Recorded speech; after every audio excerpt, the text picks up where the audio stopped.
Hi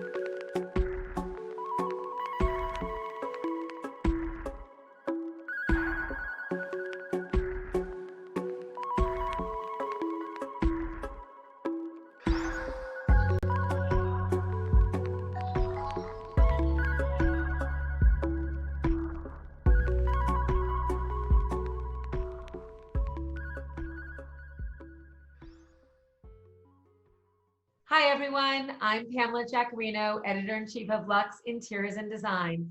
Welcome to Masterclass. Today I'm speaking with the acclaimed interior and textile designer, author, and TV personality, Kathryn Ireland. There is no one quite like Kathryn. She's an irreverent original who brings her signature, unpretentious grandeur and loads of style to everything she does. Kathryn, it's so nice to see you. I feel like it's day 95 of stay at home. Although I know that you have said you went on one trip. So I did. Yeah, where were you? You ventured out on an airplane. Well, Tell me about that. You know what? I waited until June 1st, and I've been here in Santa Monica with two of my three boys. Now I have all three of them at home, which is heaven. I mean, when again in my life am I going to have this moment? But I was starting a job in Palm Beach. So I flew there, and I've got to tell you, I was really impressed just by travel in general.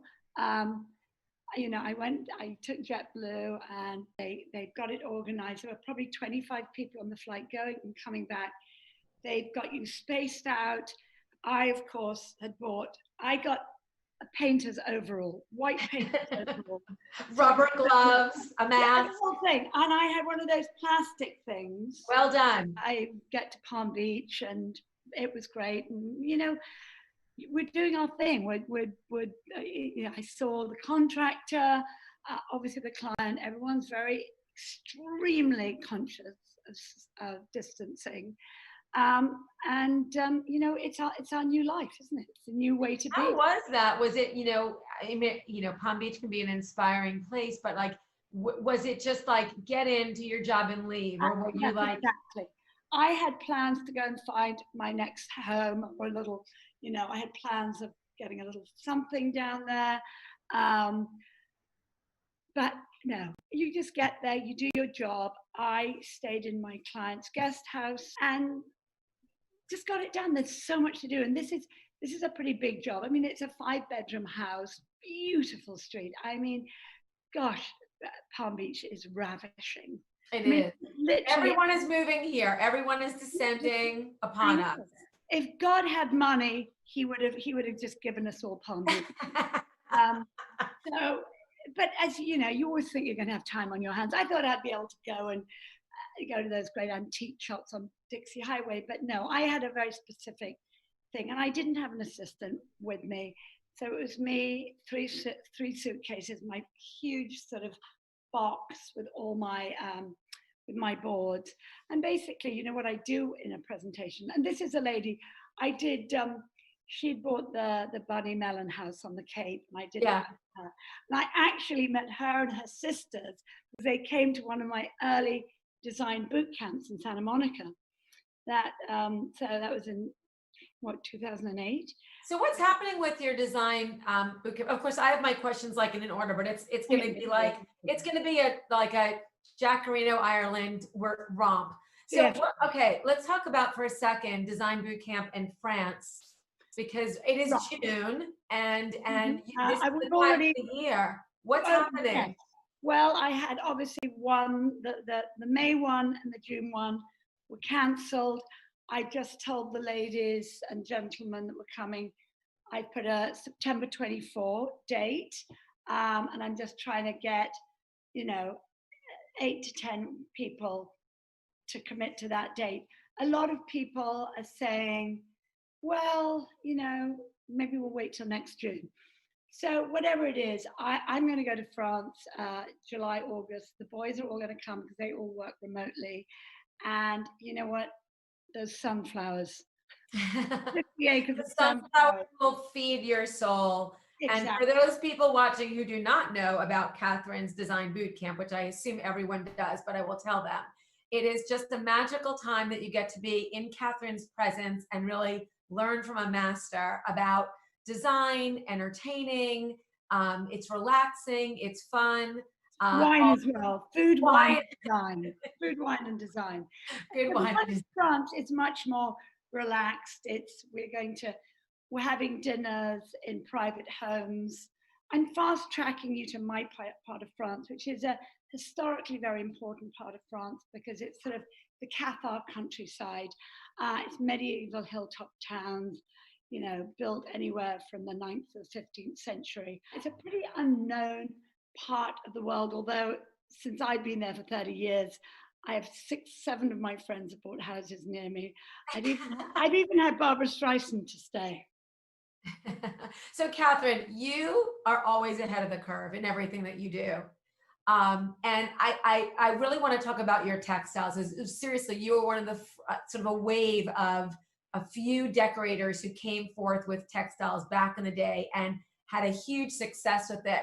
Talk about, you know, I know you've got Otis Textiles, which is really your son Otis has his collection, but give us an update of where you are in the textile world in Ireland.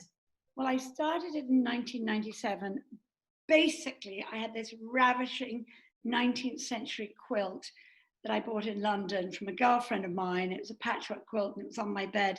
My 3 boys who were, I don't know, 4, 5, and 6 at the time, used to use my 4-poster bed as their basketball. They'd jump up and down and then they would throw a ball over onto the tester. And I didn't mind the fact that some days I'd have to go up and fish out, you know, 10 balls and the whole thing was sagging. What I did mind about was that this beautiful patchwork quilt was falling apart. And I went, oh my gosh, I've got to recreate that quilt. So that's how it started. I just wanted to recreate the quilt so the boys could jump on a new quilt instead of my old quilt. So that's how it began. And I was inspired by my first 6 prints out of the patchwork quilt. And actually, the patchwork quilt is here with me. I was going through, as we've all been going through all our things and seeing what's important, I rummaged around and I found it and I brought it back. It's sitting here. It'll be in the Kathryn Island, you know, it'll be in my to be, what do you call it when you have my exhibition of inspiration. And, you know, I would say my best girlfriend is high up at the V&A and she's been putting on the Bowie, all those musical things. And so I'm always saying to her, yeah, I've got a whole collection from my retrospective. Like the quilt that started all. I can see the posters and the Instagrams and the book and the whole 9 yards. So, you know what? The funny thing about doing the fabrics was I am not a trained decorator, but it's in my DNA. When I came to LA, there were design centers. So I used to hand carry things back from London. Then people would come and say, oh my gosh, I love that lamp. Da, da, da. The next thing I turned Gary Weiss, my husband, father of my children, we turned our tiny little editing suite on Main Street, Santa Monica. We moved our offices and I said, oh my goodness, this is the perfect little place to sell lamps and pillows and accessories. So that's how I started. And, you know, I went from there and then I got the fabric line, and then the fabric line was one of those things that it really, I hate the word organic, but it did sort of grow that way. Who knew that I was a textile designer? Because even when you have a patchwork quilt and you see, I don't know, something this big, you still got to draw it up into scale and do a repeat and color it. So, you know, actually, I think I've got like 300 SKUs in the collection, and that's quite a lot. But I'm just doing my new collection. Let's show and tell. What do you have there, Kathryn? I know you've got something to show us. On a slightly whiter background, but there's this lilac, and it's quite Palm Beachy, isn't it? It's quite floral. I love this. When is this coming to market, Kathryn? Now, absolutely now. You love the word now. Now. What else do you have to show us? So you've got the pink. Oh, yes. My little bamboo. Now we hand drew these. I hand drew these in France. Was it last summer? Gosh, it always takes me a while. I sort of sit and look at things and change them out. That's the leaves. The leaves. So, Kathryn, is this coming out under Otis Textile or No, under no, your no, no, no. name? This is me. This is Kathryn M. Ireland. This is me. This is Kathryn. Otis has his own, and he's a weaver.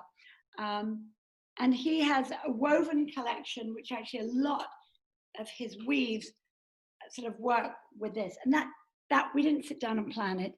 It just happened. I went one day, I said, oh my gosh, I'm doing that pink. And I have to say, so much, you said the word organic is overused. However, when I think about you, Kathryn, I do feel that all of these elements just come forth. I've been in your home, you're a natural entertainer, you've got your books. They all come forth from you. They just sort of spring up naturally. So I'm loving. I have to admit that for a few years, I had so much going on, and I started this tech business that I sort of didn't put quite as much energy into it. My showrooms are just begging for more product. So they're going to have a lot of new product. I mean, literally, we're shipping as we speak, we're sampling and everything. But I've always said that was my old age pension was the fabric line and having that. And I've been with John Roselli in New York for started in 97. So by 2000, that's 20 years. I've been in showrooms that long. And it's been fantastic because I get to use them on my projects. Other people get to use them. And I have a little niche of my own. I think it's the way I color things particularly. Obviously, I like exploring different countries, and when I travel, it's your personal style that comes forth, and I think that people are, honestly, like very attracted to that. And you and I have had some interesting conversations over the years, and most recently about sort of like, true style versus like being a brand, right? Yeah. Talk about that, right? I just think I think our profession, I think so many people, and especially the younger designers, it's all about their brand. Well, you can't have a brand. You can't kick off life necessarily as a brand. I mean, you've got to work into it. And it doesn't really, I'm not that attracted to being a brand. I'm Kathryn Ireland, and I do what it is I do. And luckily, I've got one son in the business, and I'm sure when I have my way with them all, they'll all have something to do in some shape, way, or form. I'm gonna follow mama like little ducklings, right? Yeah, my little duckling. What's going on with the perfect room? Is that sort of on the back burner now, and your fabric's on the front burner? No. Everything is I'm like a cat. Everything stays. One is on high, and then I have to move it over there, and then it goes there. So I always liken decorating to cooking. My biggest thing is one too many ingredients, and you can throw the taste of the dish off. So you have to be very careful. So it's a juggling act of all of these things that interact with each other. The perfect room this has been a very interesting time because, of course, again, when you said I was ahead of the curve, in this instance, I have been, because I've been working on this for close to 4 years. What I've realized is the tech business is a tough business, especially if you didn't go to MIT or Berkeley. Berkeley, exactly, or Stanford, or being in Silicon Valley. So I definitely learned a lot. I absolutely believe that certain people would like to be served online, and some people not. So it's been a huge learning experience. I feel like I have been to MIT over the last 3 years. I've learned a lot about the business. I still think that interior design is a very hands-on business. I think what the Perfect Room has done, apart from I've put together, assembled, including myself, 12 other designers. Fabulous designers, wonderful. Fabulous designers. And the idea was to use them as a source of inspiration, because they're some of the top names in the business, and use their photos to source rooms for people. People can buy different packages. And right now, in fact, we've been working with an eye surgeon in Anaheim who's building a house. There's a job in Westwood, there's a job in Houston, there's a job in Larchmont. So it's happening. A lot of people are buying one-off pieces. So the perfect room, for those of you, sorry if I haven't explained it, is a platform for interior design. It's soup to nuts in a way. And it's very much for the younger generation or people that are really, really tech savvy. So I've been working with people up in Silicon Valley, boom, boom, boom. They're like this, okay, I don't like that. I'm gonna send you my photograph. This is my look. Here's the floor plan. And you're off to the races. Yeah, it's another way of designing a home. I mean, and everybody wants a different way. It's just another way. We don't get involved with doing any of the construction work, but we will find you local designers to help work with you. And I've actually, over my years of doing my design retreats and my workshops, I've got maybe 20 designers around the country that have over 10 years of experience, that all have very good interior design businesses, and they know what they're doing. They've trained with me, because that's one of the things, as we all know, in interior design, if you make a mistake, it's an expensive mistake. So it's years and years and years of making mistakes between myself, Martin, Jeffrey Allen Marks, Jeffrey Belhuber, we've got lovely Suzanne Kasslers on, Alessandra Branca. We've got some really good different styles. Now, are we going to pivot?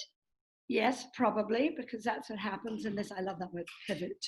That may be the word, one of the words of the year. There are several, right? But how do you imagine, Kathryn, that clients are going to start to not design their homes differently, but want more out of their homes because of the times that we're in? What is your crystal ball predictions, like sort of coming out of this, or in the moment, you're designing a home in Palm Beach, are people's priorities, being tweaked a little bit, do you think? I think one of the great things that have come out of this is that we have all stayed home. We've connected with our houses. I mean, this is a new house for me, 2 years old. I love it. I come in, I go out, I travel. I mean, the fact that for 4 months, I didn't go to an airport or get on a plane or even leave a sort of 2-mile radius from my house is extraordinary. So I've really fallen in love and had a love affair with this house. I've seen the things that I could do better. And that's what other people I've been hearing and we've been talking about, is that your home, your house is the most important asset you have. Now, some people have got multiple houses. I'm lucky enough that I can go every summer and spend 3 months in the French countryside in a fabulous old rambling farm, and do what I love and cook, and I still work wherever I am. Life is a work in progress. But I think, yes, I think we're realizing how important one's own surroundings are, and that actually people want to get in touch with that. They're feeling and value it more and value it more. Absolutely. And we realized also that we were going so quickly, right? It's like hustle here, go here, go there, and to sit. I feel just like you. I was on a plane every week, right? It's like, yes, you were really on a plane. I mean, it's a lot, and you've got a family. I've got a family, and I think we probably suffer from mass exhaustion. I mean, I find now I am sleeping, I'm eating, I'm really enjoying this pace of life, not frenetic. I agree. And I'm not going to change it. My life will not go back to that. And I think, what I've had, as you came to my Washington building where I did all my own manufacturing and Yes. this Yep. fabulous grand dining rooms and sitting rooms and things. I was lucky enough that, you know, I'd moved on from that, and I'm a very small team. I have Kate on the East Coast. She's runs Perfect Room, and then I'm here, and I do the banking myself. I write my own notes. I do all the things. I'm back to where I began, which was Yeah, it's like a simpler. It's a less complex way to live. simplify your life. Simplify your life, and really get back to your own roots. And my roots are, I just get so excited by a great project. And at this point in my life, I want to be picky. I don't want to take a job because I've got to keep my staff and keep them. Yeah, it's because you're passionate about something. You love to rehab homes. You are someone who really gets into it. Exactly. And you know, it's like, it's a love affair. Any relationship, whether it's a client, whether it's a house you're doing for yourself, for someone else, I put everything into it. And you know, you go to bed at night, you thinking about it, you wake up in the morning, and it's a fabulous dance. And when it all goes right, you see it in the work. And it's only really when you have sort of difficult, tricky clients, and that's a whole other, but that's a big Zoom with about, Yeah, you could do a whole all the designers from the Perfect Room. it would have to be behind, it'd be like inside only, yeah, by invitation only. We could not invite everyone to that. Exactly, we couldn't invite everyone. But I've learned a lot about me. I've had time to really reflect. I've learned about what it is I want, and I think that's important because we are giving so much of ourselves to other people constantly. And I'm a never say no person, you know. I'm a yes. I say yes way too quickly, by the way. And I just now realize what is important. I'm particularly for myself, I like the design process, whether it be a house or a textile I'm designing or a piece of furniture or a fabulous, fabulous house. And I mean, I have to say, I snuck in a little trip. That's why my suitcases had to come back FedEx. Where did you go? Well, we came down on the East Coast. We were going to, my client was going to her house on the Cape, and I snuck in with her, and then I went to look at this extraordinary house, which I can't You've stop. fallen in love. I see it in your eyes. I have. So I'm just figuring that all out. And so that was fine. It would take me to the East Coast. I'd have to be there because when I do a project like that, like when I had my Ojai house, I mean, yeah, I spent the weekdays there and I came back to the kids at the weekends. It is like a love affair with the house for you. It is. So I'm very inspired by this. I just have to finagle finances and how to do it, and do I do it on my own? But also it would be a great place, sort of a place to do workshops. I mean, as I get older, I really love teaching people. I like teaching people the mistakes I've made, but also from the point of view, I suddenly realized that a lot of these younger kids, I mean, they may have gone to fancy schools and learned about interior design, but so much of it is doing it. Yeah, the real work. It's the real world. And also, it's just the points of reference. You know, I was lucky enough, I traveled, my parents traveled every summer. We would get in the car and drive to Florence. My mother's best friend from school had this, and still does, fabulous 14th century castle on the banks of the Arno.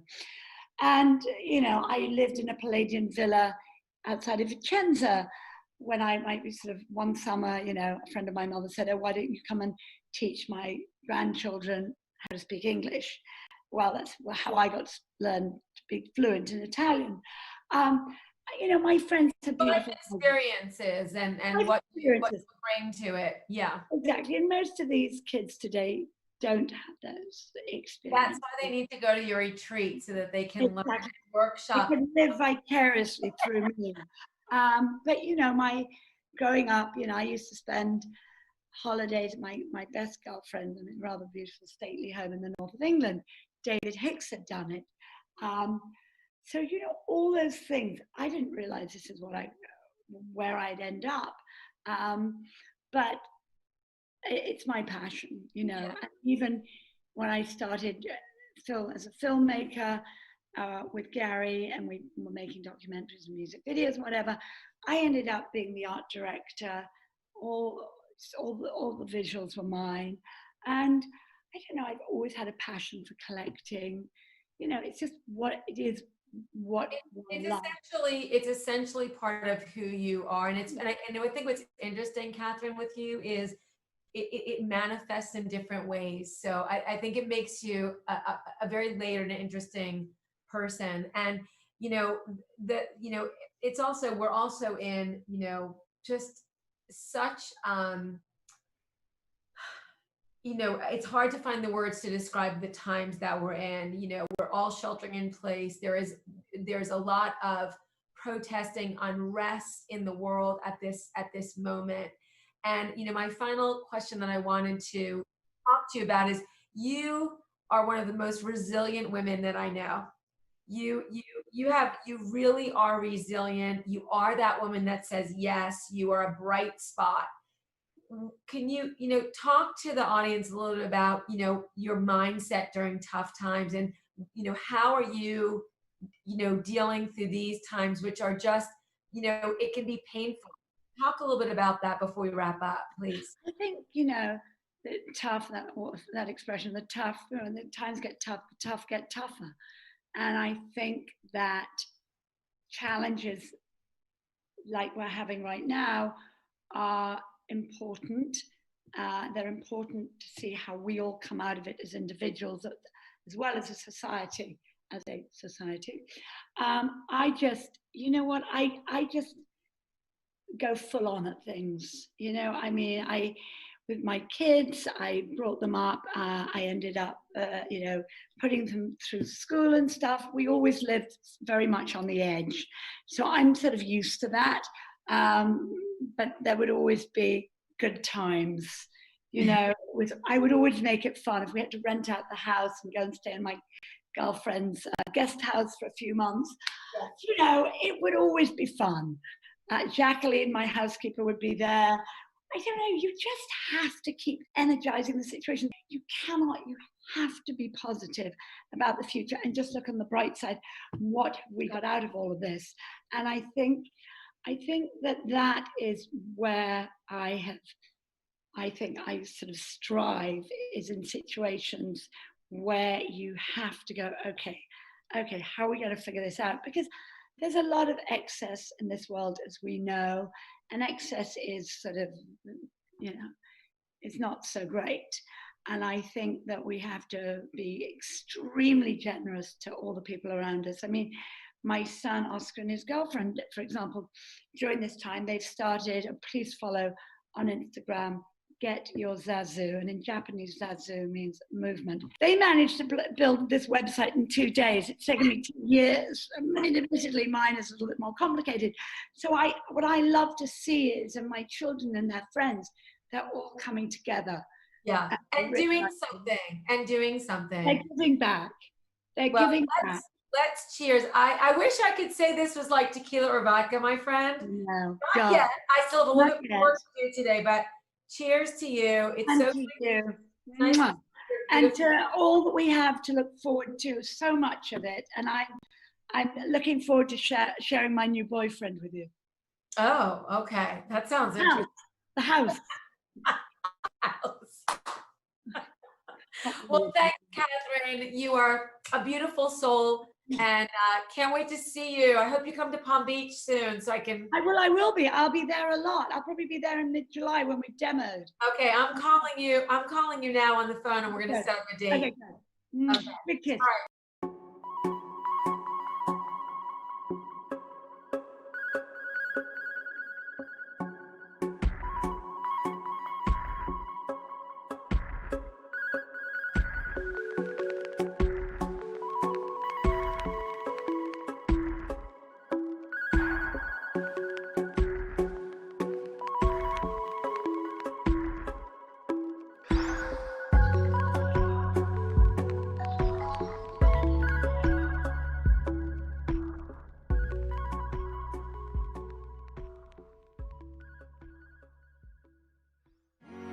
I'm Oliver Pelle. I'm Jean Pelle. We are a lighting and furniture design studio in Manhattan, New York.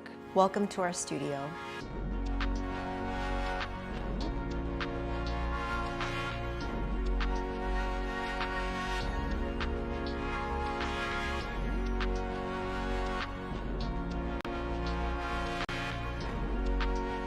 This is our project room. This is where a lot of sketching and prototyping and experimentation happens.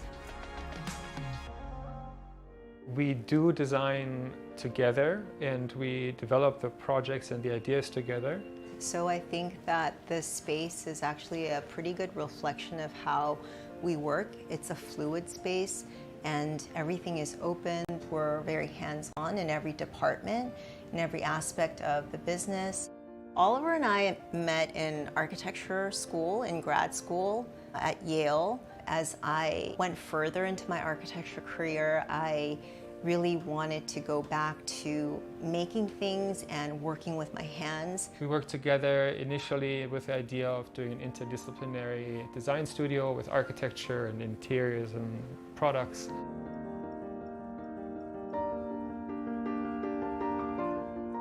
We have the lighting bays set up. They're parallel to one another. There are always two workstations up front.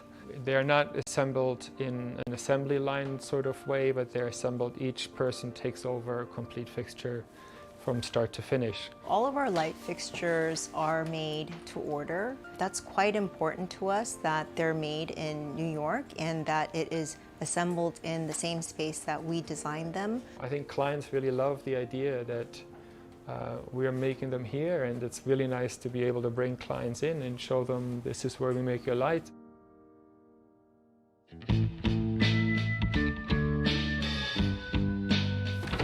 Let's go this way. We are now in what we call sort of generally our tool area. We're in the middle of making the molds for the new nanas. So this is actually the most fun when Absolutely. you get to chop away at foam. It is the most fun because it's like uncharted territory. You can't find an instruction manual on how to do this. You just have to figure it out as you go. Is something that no one can give you guidance about, but that's part of the excitement. That's our exploration, and that's why we do this type of work, because it is the most fun, and that's what we're passionate about.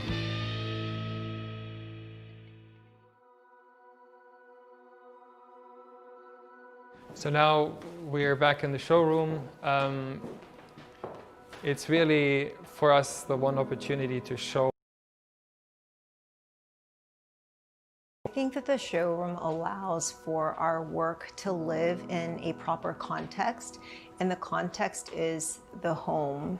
And the home is a really important idea for us because that is sort of the backdrop in which all of these pieces exist.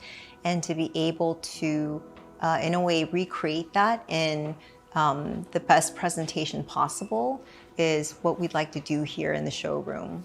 From the very early stages of us working together, Jean expressed a desire to make a light with a flower. And to me, that idea seemed very foreign at the time. I was a hardcore architect, no flowers. Paper at this point became quite important to us to recreate the velvety texture that flower petals very often have. That then really became the foundation of all of our lure experimentation, from these flowers to red poppies, then to eventually the nana.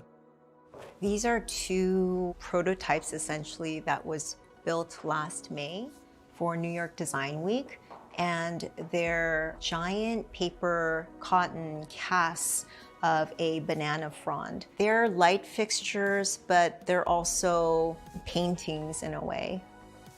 The future of Pelle is for us always depending on that people keep buying our work and that people keep enjoying what we do and that we can continue doing this. I mean, I feel like if we have a month where we hit our sales goals, we're super excited and we can invest into new work and we can invest into new things. I love to work. I've always loved art and design, and for me to be able to do this as my career and to be able to do it happily with my husband is like an incredible accomplishment, I feel like, and I just want to be able to sustain it and to be able to keep going and to be able to continue to do that. So I do feel very fortunate, and I hope the future of Pelle is more of that.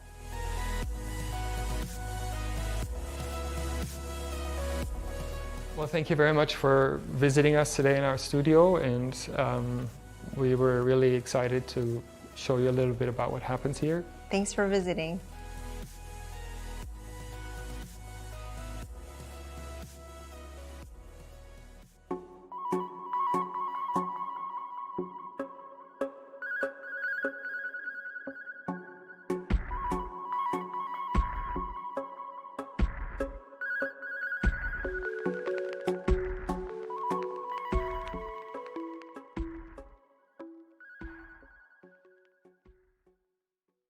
This is Helene Oberman, Managing Director of Interior Design Magazine, and I'd like to welcome you to Product Tour.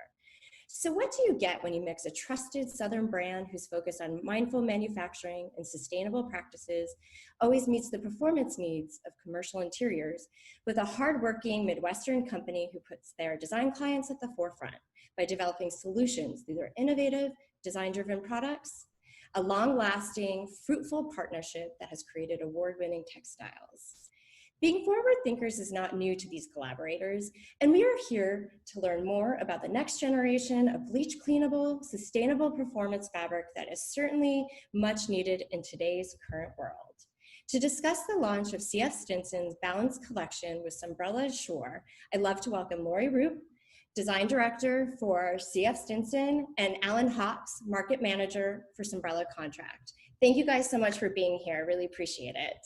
So Alan, can you really tell us about the evolution of this partnership between Sunbrella Contract and CF Stinson? Sure.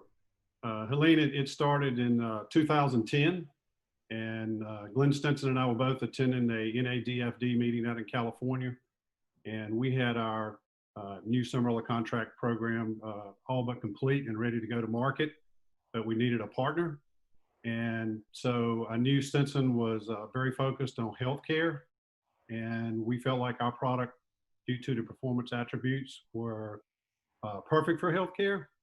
So I got with Glenn there during that conference, and we had dinner and we discussed our companies and our product offerings and our philosophies to go into market.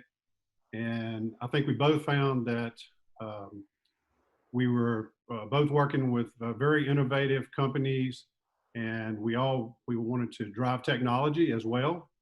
So it was like a perfect match. And that's really where our relationship started and it's Contract as well, correct? That is correct. It was the launch of Sunbrella Contract, and it was also the launch for our Defiance product, which is our antimicrobial option that's available on our performance fabrics. It'd be interesting to sort of discuss. So maybe Lori, this is for you more, but like, what were the first collections? So I know Alan, you touched on it, but what were some of the first collections that you guys developed together? The very first collection that we worked on together was called Daydream, and sort of aesthetically, it really had kind of a lighthearted, carefree spirit. And then the second one was Big Sur, which we really tried to capture the energy of the Pacific coastline. But I think looking back on it now, I think what we really did and did a pretty good job of is establishing a really nice foundation for Sunbrella Contract for the Stinson line, so that designers who are coming to us looking for that brand new technology would have a choice. They'd have a really snappy looking plane, a smart looking stripe, a large, geometric, a small. So we kind of tried to round it out basically to offer a full breadth of options for our customers. And did you find early on in this partnership that there was sort of a big education process for the design community? Did it like just make sense automatically? I think they got it pretty early on, and I think that's probably because they were looking for this type of product anyway, and so we were really responding to the market needs. So I don't think it was too complex, and it's fairly easy to take down the tech talk and chemistry talk into something that's really digestible for everybody. Mm-hmm. Well, I mean, certainly 10 years later, you're now launching Ashore, which I have to say is incredibly fortuitous if you think about the timing of it all. But I mean, Alan, sort of what was the impetus for the development of Sunbrella Ashore? Because I'm assuming it's been long in the making. Yes, it has. And it's really twofold. I'd say first, over the last 12 to 18 months, we've had a lot of customers coming to us on the Sunbrella contract side, looking for a product that would meet healthier hospitals. And then can you just walk us through some of the specific features that make up the Sunbrella Ashore so that designers understand what they're getting when they specify that type of product? Assure is a technology that we apply to our fabrics that enhances the performance of our fabrics. And the main feature is fluorine free, which is contains water repel and stain resist. And one of the other features is also our bio-based part of the compound, which is a high percentage of it is taken from non-plant, non-food plants. And I guess one of the other larger things is the indoor-outdoor part of it, which is something that you have to have with our Sunbrella products. And so it resists UV, and it's bleach cleanable, and it's easy to clean.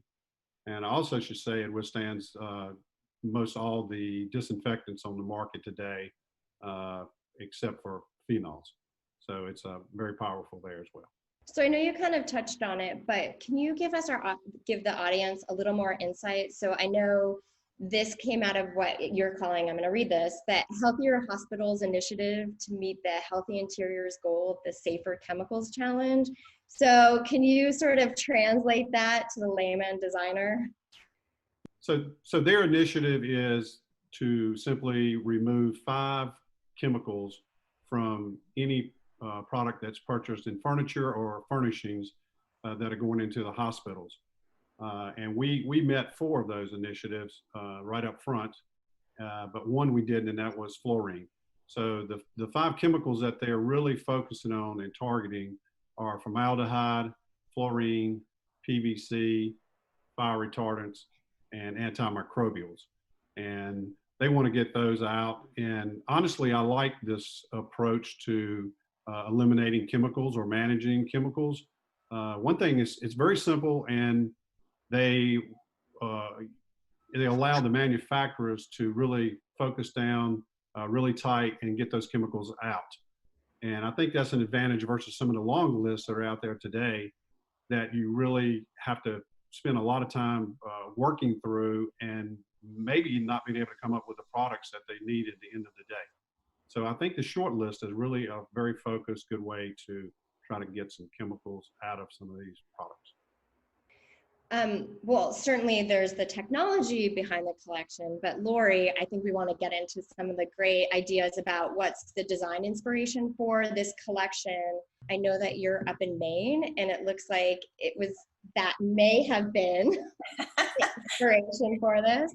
Yeah, I think our locale, our really great locale, often influences where we're coming from. Just to back up a little bit, I think that Sunbrella was on the same path that we were before we even started talking, where we were feeling like Healthier Hospitals Initiative was becoming a very important initiative for our customers. And so we were also trying to find ways to approach that.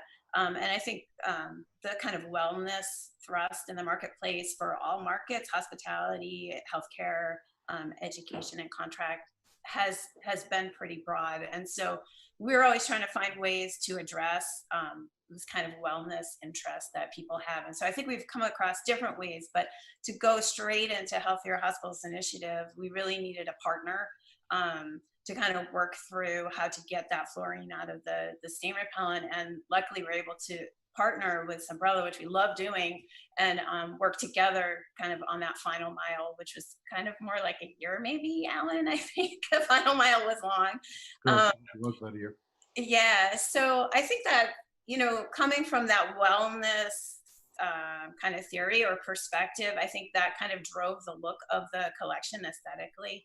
So I think we pulled in a lot of biophilic principles, which is something, excuse me, interesting for us, and also fits in nicely with our locale, like you're talking about. I mean, we're 10 minutes from the beach. We're actually on a river. So 4 loons greeted me this morning on the way into work. And like, you know, there's just a lot of flora, fauna everywhere. So I think that it's easy for us to kind of tap into those biophilic principles and, you know, not get too scientific with it, but kind of offer something that's very pleasing and has an uplifting wellness feeling to it. Thus the name Balance. No, I mean, we absolutely understand sort of the power of biophilia and how it provides a healthier environment that, you know, can induce well-being, whether it's healthcare, or to your point, education or hospitality or a workplace.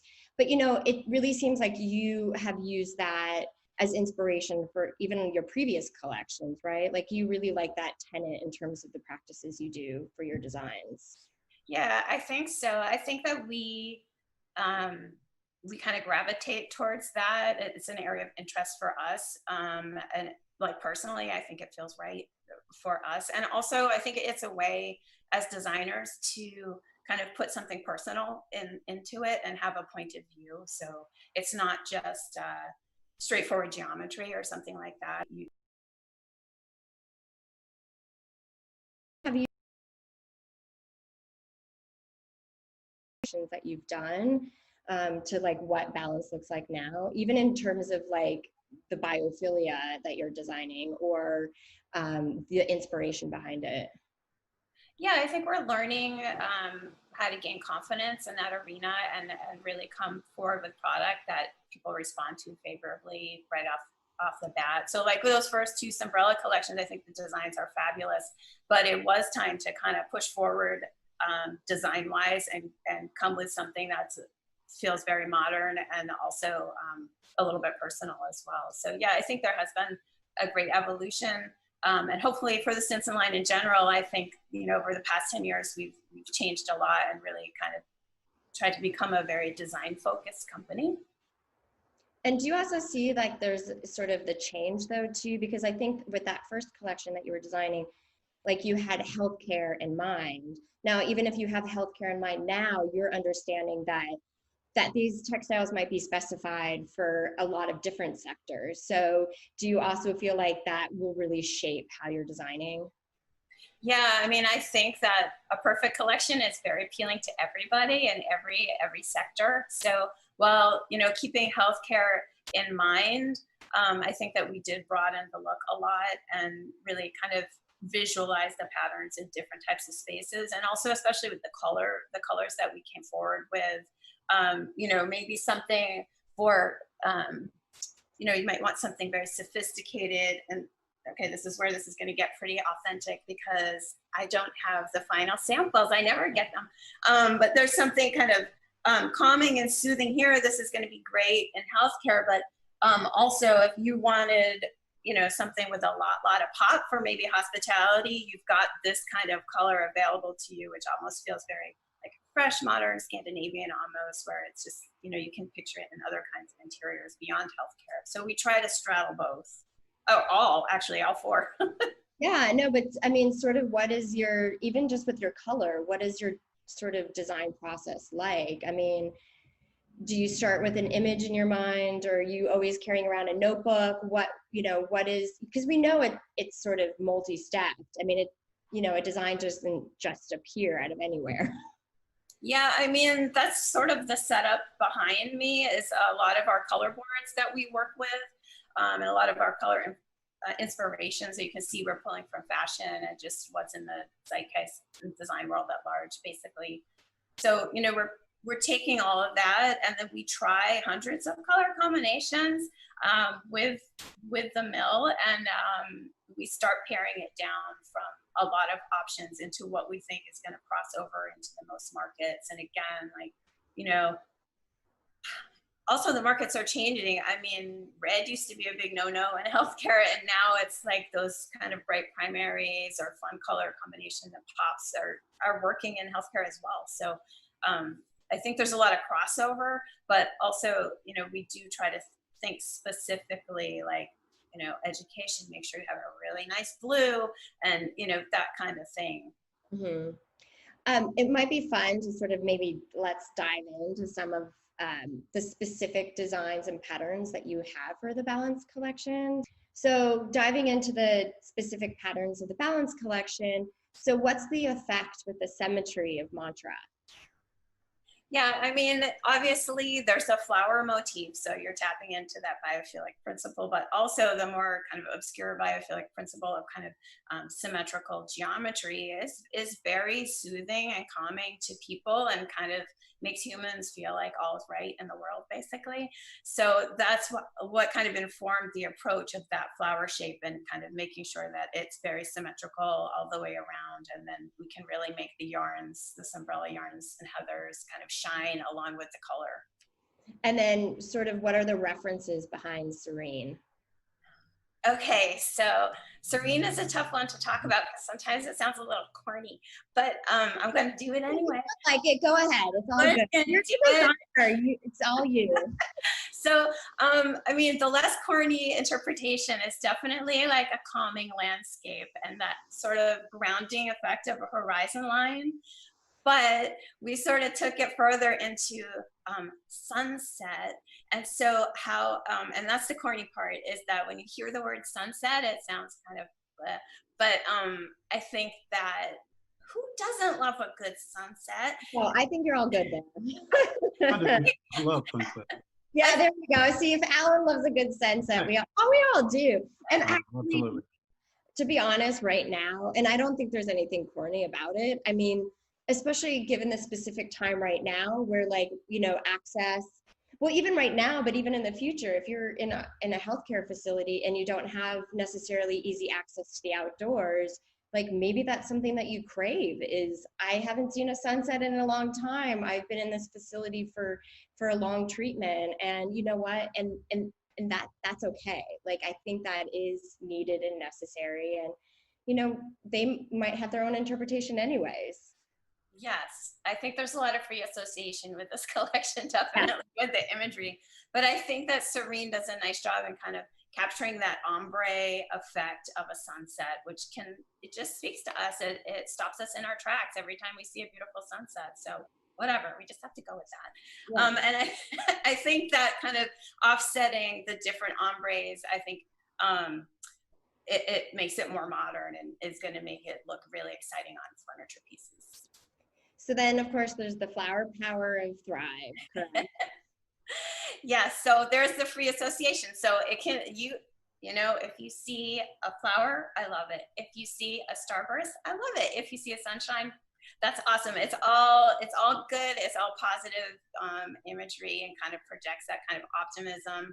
Behind me, yeah, is Lauren, our senior designer's beautiful hand-drawn, hand-cut out artwork on white paper, and then as she took it into the computer, worked out the repeat in a CAD program, and then finally some of the exciting colorways of Thrive you can see there. So like, you know, maybe in the pink colorway, you just see a flower and that sort of thing. So yeah, I think it's an optimistic pattern. And no, and to your point about Lauren and her hand cut out like pieces, I love, and when I have the opportunity to see you, I mean, that's something that's always great to see, is the fact that, you know, you guys do start with original artwork that you then slowly adapt, and then of course, you know, it goes through the steps of like CAD drawing, and then, you know, ultimately becomes the fabric. But it's always nice to see like the hand of both you and Lauren, and then how it turns into an ultimate textile. But moving on, of course, because then we have the constellations of Sync, correct? Yes, so that design could have quickly become a confetti pattern, and we really didn't want that. The inspiration was really a nighttime sky and stars in the sky and constellations. So I think that the design does keep that kind of higher aesthetic. So it has a beautiful heathered background with these kind of spots of color. And then if you look, they really kind of come together to form almost like a Milky Way pattern or a rivulet pattern. And then, of course, there's the repeat, right, of Bliss? Yes. So, I mean, Bliss is just a really functional stripe, but I think that it has, you know, a lot of color play in it, a lot of color highlights in it. And I think that us humans find a lot of restfulness and peace when we see these kind of somewhat predictable patterns like stripes. I mean, again, it just kind of balances you and keeps you focused, and there's no crazy surprise of jarringness. And of course, there's the last. So there's like a specific texture that one can find and season, correct? So like, how did you guys capture that? So, I mean, it might be rudimentary, but I think that the original inspiration was kind of leaf rubbings that you do as a child. And so that was the start of season. But then it was coming out a little too veiny, actually, and we didn't really want that reference, especially for healthcare fabrics. So we actually pulled the texture from one of our woven fabrics, and that became the texture in the leaves that sort of resembles, veins, but it's not veins. And just by collaging photocopies of that texture and kind of turning the texture in different directions, we kind of worked out how we wanted that pattern to look. That's great. Well, I appreciate that sort of overview of all of like the Balance collection. But Alan, of course, we haven't forgotten about you over there. I'm all good. I'm enjoying it. I know. Well, no, but like while the collection might be sort of for or focused on the healthcare industry, obviously the specific needs that people need in that industry are now really coming to the forefront in more commercial settings, whether it's for the workplace or for hospitality, for education. And so how really can Assure meet the needs of both healthcare and all these other sectors? Where we really they can benefit is going to be bringing in performance fabrics into other markets. So healthcare has obviously been focused on performance fabrics for a long time, and all the disinfecting that goes on. They had to have product that would stand up to that, which we have been able to provide, and Stinson has been a large provider of that into the marketplace. But I think the comfort level is where Assure and the Umbrella contract is going to thrive with the other markets. And I say that because the disinfecting that's going to take place going forward in these other markets is going to be done by companies that are not used to disinfecting. So I can see all the base disinfectants causing problems with fabrics because they may not know how to manage that. And so this product in the Balance collection is going to offer them something that if they make a mistake and they put the wrong disinfectant on it, it's not going to ruin the fabric. And they'll also be able to get the stains out of that fabric from the disinfectant sometime. Like I said earlier, I mean, it's just fortuitous in terms of the timing with you guys launching this collection and launching the technology behind Assure, because I think sort of the safety of our environments now, obviously, I think, we like to hope that everyone was cleaning before, but I think now it's, that's going to be sort of at the forefront, because really this idea of health and wellness in all of our environments has been sort of an ongoing conversation, and now looking forward to what that actually means and how that's going to be translated into future designs in all these sectors. Do you, moving forward, Alan, also see Assure is being used on other collections with some of your other partners as well? Yes, we do. We absolutely see Assure being a finish with our products that will go across all markets. So it will go across residential, it will go across outdoor. Contract is always a good place to bring technology to the table because it's usually demanded there first. So this is the opportunity that we have here with Stinson. But we see it being spread across all our product lines before too long.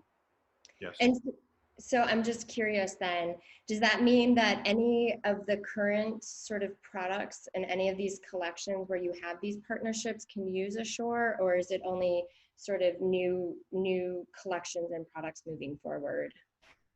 Well, certainly it's going to be easier for us to start the programs with new programs with Assure, but I'm sure we'll be having some conversations with our customers that may want to make a conversion. So I think we will be able to have the conversation on both of those. No, because I'm, just obviously what Assure is made up of certainly is something that really is going to meet the needs of what people are asking for now, given the current crisis, and obviously how people are going to be adapting design. So it'd be really interesting to see. But of course, you know, Alan and Lori, really appreciate your time today, really appreciate your insight, of course, into the New Balance collection, into sort of the new Assure technology. And for our audience out there, you know, I really hope that you check out both Balance and Sunbrella Assure. So thank you guys. Thank you. Thank you.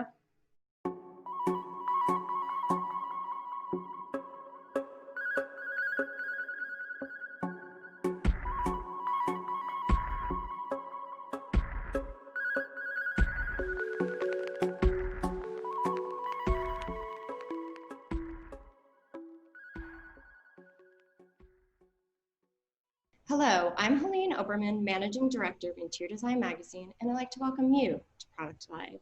This is our series that delves into the products and trends, grabbing the industry, and in real time, look at the minds behind the design. Driven by imagination, intention, and purpose, Patcraft creates high-performance flooring for every market sector, from workplace to healthcare, education, and beyond. The company designs with a focus on the human experience, considering the impact on physical space and its role in creating connections, sparking collaboration, evoking a sense of comfort, and really enhancing our well-being. For Patcraft, the mission is to inspire, create, and transform the everyday. With me today are Shannon Kathryn, Vice President of Creative Design, and Amanda Hopkins, Product Designer for Patcraft. Thank you both so much for being here today. I really appreciate it. Thank you for having us. So going back to this idea, so you've really grounded the company with the goals to inspire, create, and transform with the collections that you design. How would you actually describe these very specific objectives? So it's really the lens through which we look at everything, whether it's a product or a solution or how we go to market. And at its core, it's about observation and understanding our clients. And I think that this idea of asking questions and really understanding what the client's needs are, what are their pain points, what are the gaps in our lines, and then how can we support them in their mission to create these beautiful spaces. So Inspire, Create, Transform is really about being inspired by our customers and really understanding the core of that need.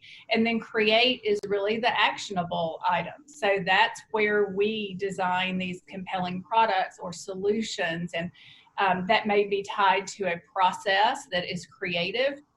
It may be tied to a function or a solution like acoustics. And so that's really where all those actionable items take place. And then Transform is how we roll it out to our clients and how we help to position it in the market to make those things easy for them to find. So inspiration seems to really come through human connection. I think you just touched on it. Is this the reason why you purposely seek out these opportunities to engage the design community? Absolutely. And we do this a lot. I will say in the current state, it has been a little bit more difficult. So we are looking at other opportunities in ways we can engage our clients, especially with product design and what they're looking for. But I think just understanding their needs really helps us create better products and better solutions. And it also allows us to differentiate ourselves. So I know sort of in the heart of, you know, understanding the clients and their needs, I mean, it really comes down to collaboration, and collaboration really seems to be at the heart of your design process. And so how do you translate the insights you obviously gather from your own team, so you guys from the design team and your technical teams and manufacturing teams, and sort of combine it with what you're learning from your clients and other industry innovators, and how do you shape that into your creative vision? I would say we are working, of course, with our design team on a daily basis to get feedback on projects that we're working on. You know, we'll call somebody over and ask for a critique. Maybe you're in a rut or they have an eye for something that you may not see, and I think that's really important. But I also think that a huge part of our product development process is working with those manufacturing and technical teams. we work with them throughout the entire process of creating a collection, and they're always there at the machines with us. If we have an idea or a vision in mind of what we want to design, but it's not really coming through, they're always there to help us and explain kind of how the processes work, how the machines work, and what we can do to develop that product that we have in our head. And I think in the end, we come up with collections that are that collaborative team process. And I think that it just really shines through. So, you envision your new collections as really solutions to your clients' design challenges. And I know that you consider scale, contrast, texture, and pattern, and really how these elements ultimately influence the look and feel of your final design. What would you say was really the starting point for your new collection, Inspired Connection? Inspired Connection started with this inspiration of the importance of connectivity and creating this sense of well-being for people who experience a space.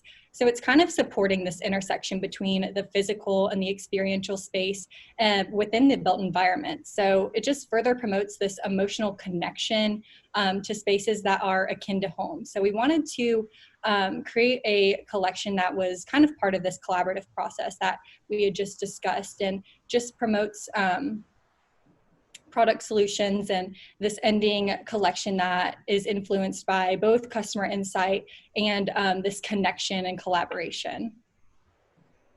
So do you find, because obviously connectivity is really creating this sense of well-being, you said, which is, well-being right now in this period of time is really important, but have you found that connectivity has taken on really a new meaning for both yourselves and for your clients, given sort of the current climate in the world?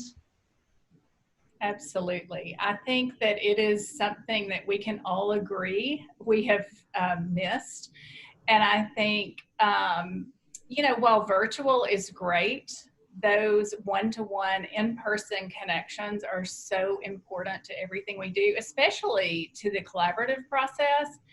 And being in person and looking at things, especially with a textile, it's really important to feel the texture and to see how the yarns play in the carpet, and understand, even in hard surface, how the emboss might affect the pattern that's happening. And so I think those in-person connections are so important to the collaborative process and to innovation as well. I know for Amanda and the rest of the team, a lot of times we find innovation in things that maybe we didn't expect, because we see it on the machine and we think, oh, that could be really cool. While it wasn't what I intended, that could work for X, Y, or Z. And so I think having those moments is so important to our process that I know we're both in the office today for that very reason. So yeah, I think the idea of connection is so important, especially now. And Amanda, I know you spoke about it earlier, that there's obviously a very residential feeling to this new collection. And do you really foresee, especially because of human connection and the sort of these comforts of home that we get, do you find that it will be sort of, I would say, incorporated into obviously this collection, Inspired Connection, but also to future collections that you're working on? Yeah, and I would say that this has been a trend that we were seeing even before everything that's going on now, kind of this shift to both patterns and textures and things that just are reminiscent and have that aesthetic of home. And I think that Inspired Connection really plays into that idea.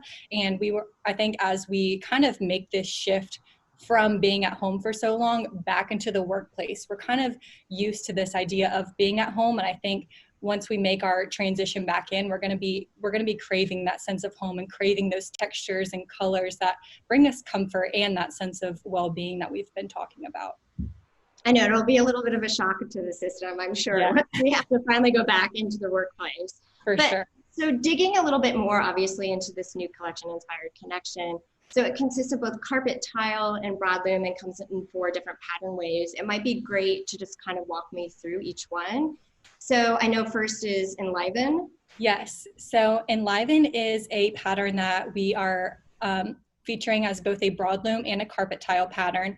And it's a beautiful mix of both larger and medium scale patterns. And then there's a beautiful background texture in there that kind of weaves its way through the pattern and just provides just this overall depth and movement throughout the tile. And then next up we have Harmonious, and that is another broadloom and carpet tile style, which has this really beautiful, almost medium scale, horizontal like texture that provides a lot of movement with color along the floor. And then next up is Influence, and that is another carpet tile. It has a really nice, almost medium scale grid-like pattern, kind of a bolder color movement throughout there, and can be used for different uses such as color blocking. And then lastly, we have Restored, and Restored is another carpet tile, and it features this really nice kind of multi-directional patterning. It is our smaller scale texture within the collection, but I think that it really works well with rounding out all of the patterns. Well, it really is, going through the images for all the different pattern ways, you really have this sort of sophisticated subtlety to the pattern. And I like how it's almost like you're just gently informing the user, like, oh, you're in a new setting, or this is your way, for wayfinding, and it's not sort of abrasive in the way you guys have designed it. Yeah, I think that they all work together really well, and I think ideally you could use every single pattern in the same space and they would look different, but be that subtle reminder that you are entering a new environment. And then again, I think that they just really tie into that feeling of being at home and that really nice kind of serene patterning as well as color. And I liked for the patterning too, because a lot of it sometimes doesn't come from actual graphics, but you really incorporated these like sense of like layers of textures that also sort of give you that sense of sort of patterning and sort of a difference between one, I guess, sort of style versus another. Right? Yeah. Yeah. And I think that the way that the color moves throughout them too differentiates them, but they still work together so well. And then I found really overall in the collection that you were not only inspired by nature, but there's this very sort of, it felt like there was an influence of these like Zen cultures of both like the Middle East and the Far East. Is that sort of something you were capturing in the way you were designing them? You know, as we look at what influences our homes, there are so many global influences where we take pattern cues and then maybe modify them for what we are working on. And I think that idea of the overlaying of texture and pattern together has become really important. And it was definitely something we were focused on in this collection, just in creating patterns that work with a lot of different applications and that can be used in a lot of different ways. And I think too, they kind of have that like reflection of being an eclectic group of patterns, which you typically do see in a home environment. Not everything is super matchy. And I think, you know, the color does really tie everything together, but I think having that eclectic sense of pattern just makes it feel really nice and warm. And then where do you guys ultimately envision the collection? Do you see it in the workspace? Do you feel like it's better for education or healthcare? What was your sense when you were designing it? So typically when we design collections, we don't try to kind of pigeonhole or just think about one market. We try to think about all of the different segments in which a collection could fit. So while we initially thought this collection could work within the senior living or in the workplace environment, we're really reminded with this aesthetic that things are reminding us of home, and we really wanted to see this trend being brought into the workplace, as we think that it will be accelerated within the coming months. So in addition to that, we also believe it could be used within the senior living space. And while we realized that it would be in this type of environment for aging individuals, we used special lenses that mimic aging eyes. So this way we could really understand how color would be seen through a yellowing eye, which occurs as people age. So we actually used yellow filtering glasses to develop both the patterns and the colors in this collection, so that we could make sure that the colors and the patterns were not disorienting to the eye. And do you see from your perspective that there's a growth for this need of product, especially for something like senior living? Yeah, I'd say within the built environment, there's just this desire for connectivity and prioritization of wellness and mindfulness and balance. And I think that it's going to be increasingly important as we embrace these changing situations and as we're designing both for the present time as well as the future time. Shannon, did you have something to add? You look like you were on the cusp of. Yeah, to that point, I think we have seen a lot of blurring of lines into different segments, and I think that has definitely helped in the way that we design product. And so you can create these products that make sense for a lot of different spaces. And to Amanda's point, while we looked and listened to clients for senior living, we also talked to clients about workplace and how would you use that and what makes sense. So, I do think creating these all-encompassing, and again, getting back to understanding the client was super important here. Well, I know that we're almost out of time, but I really wanted to thank you both so much really for the insight into your design process, and really for how you came up with this new collection, Inspired Connection. And obviously for our audience out there, please make sure to check out the Patcraft website to learn more. Thank you. Thank you both. Thank you so much.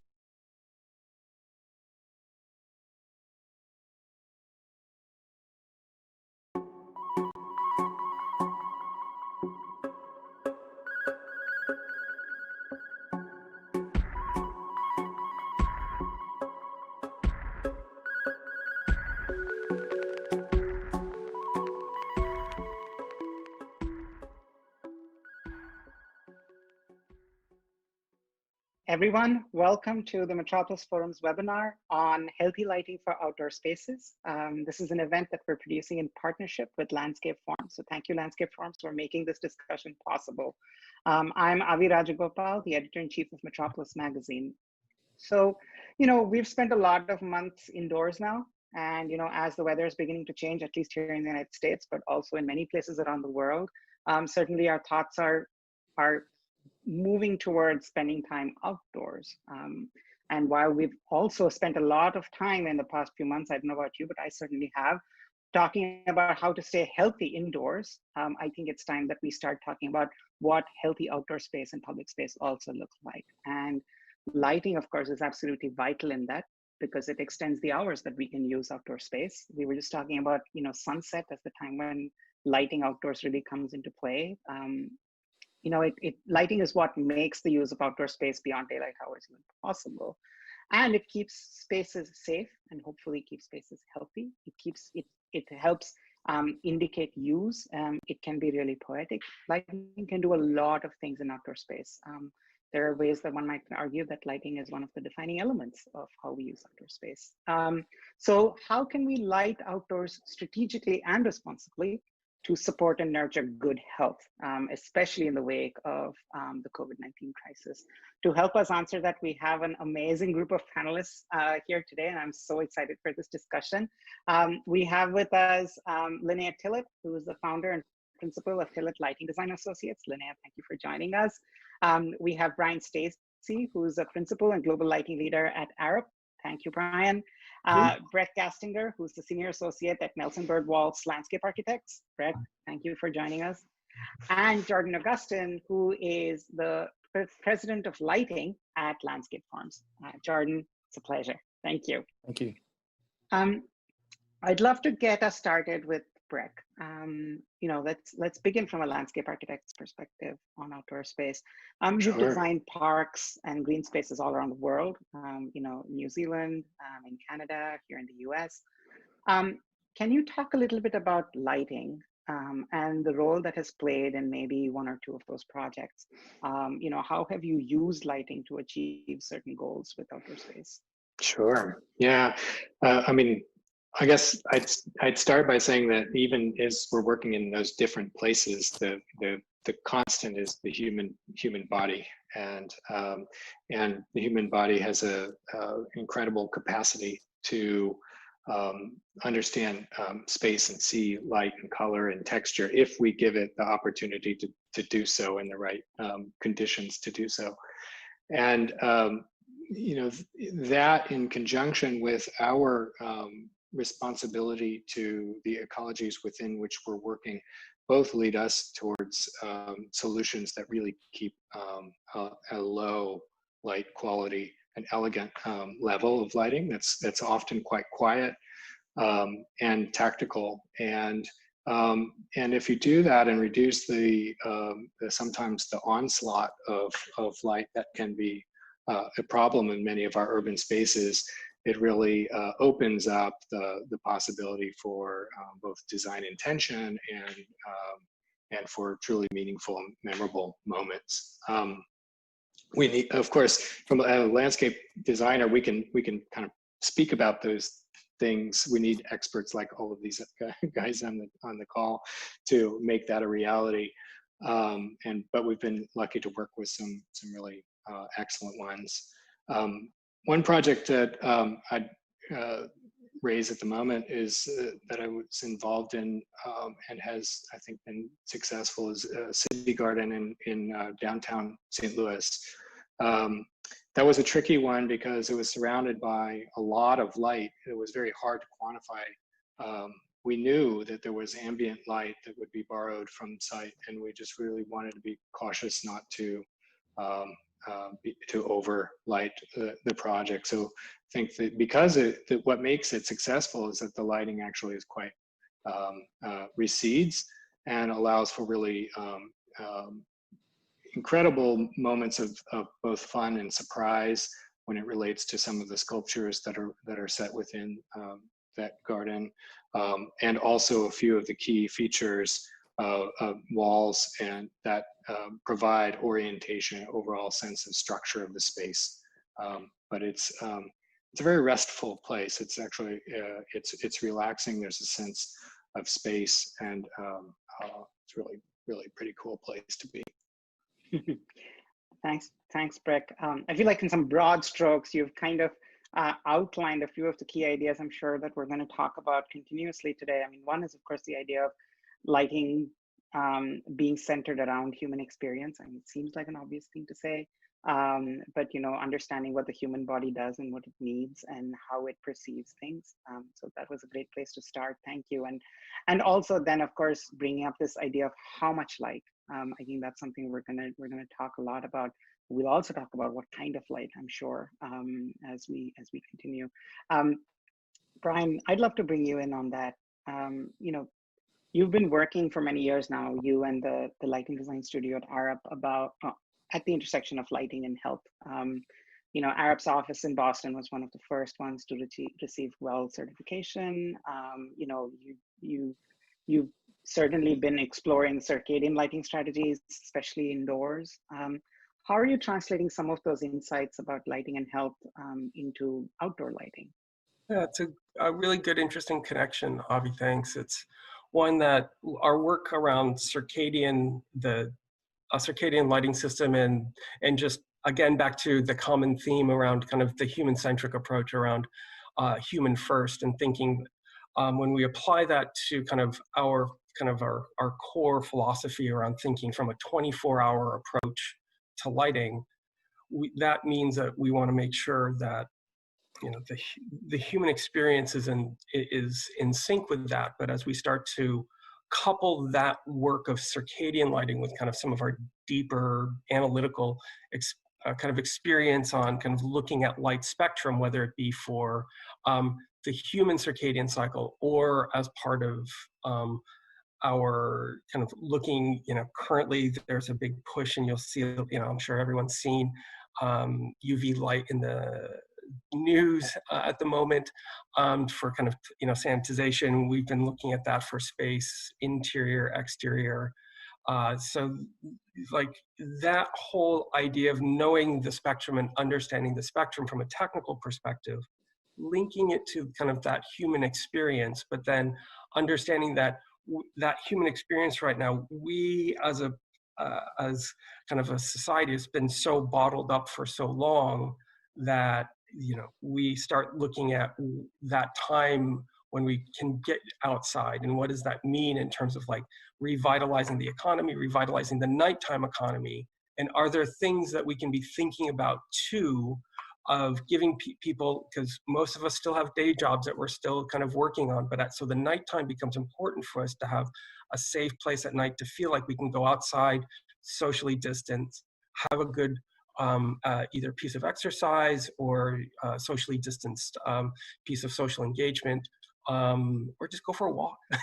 So we've been kind of seeing that as kind of a core, as we've been kind of working with some of our planners to think about repurposing streets into more walk-friendly, pedestrian-friendly. And the streetscape is sometimes lit in, for a different purpose, and definitely not, or for exactly, yeah, lit for cars, or and even the sidewalks are more lit for cars than they are for people sometimes.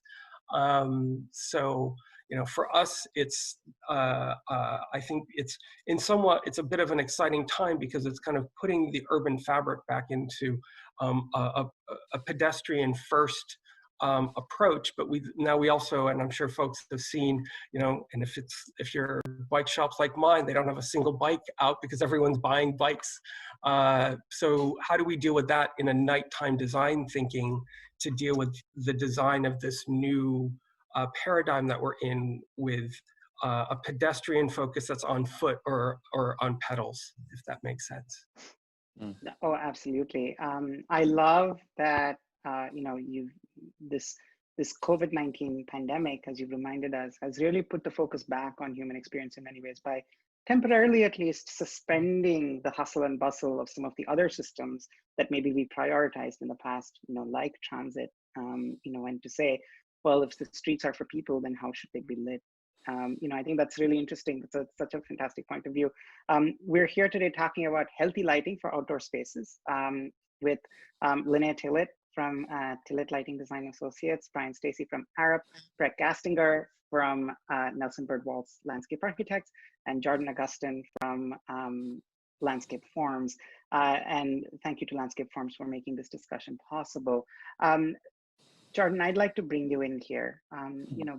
As from a product manufacturer's point of view at Landscape Forms, we've talked about, I think, this kind of spaces. We've talked about some shifts in perspective that we need. What kind of lighting solutions do we think we need to support human health? What kind of lighting solutions do we need to support this shift in thinking?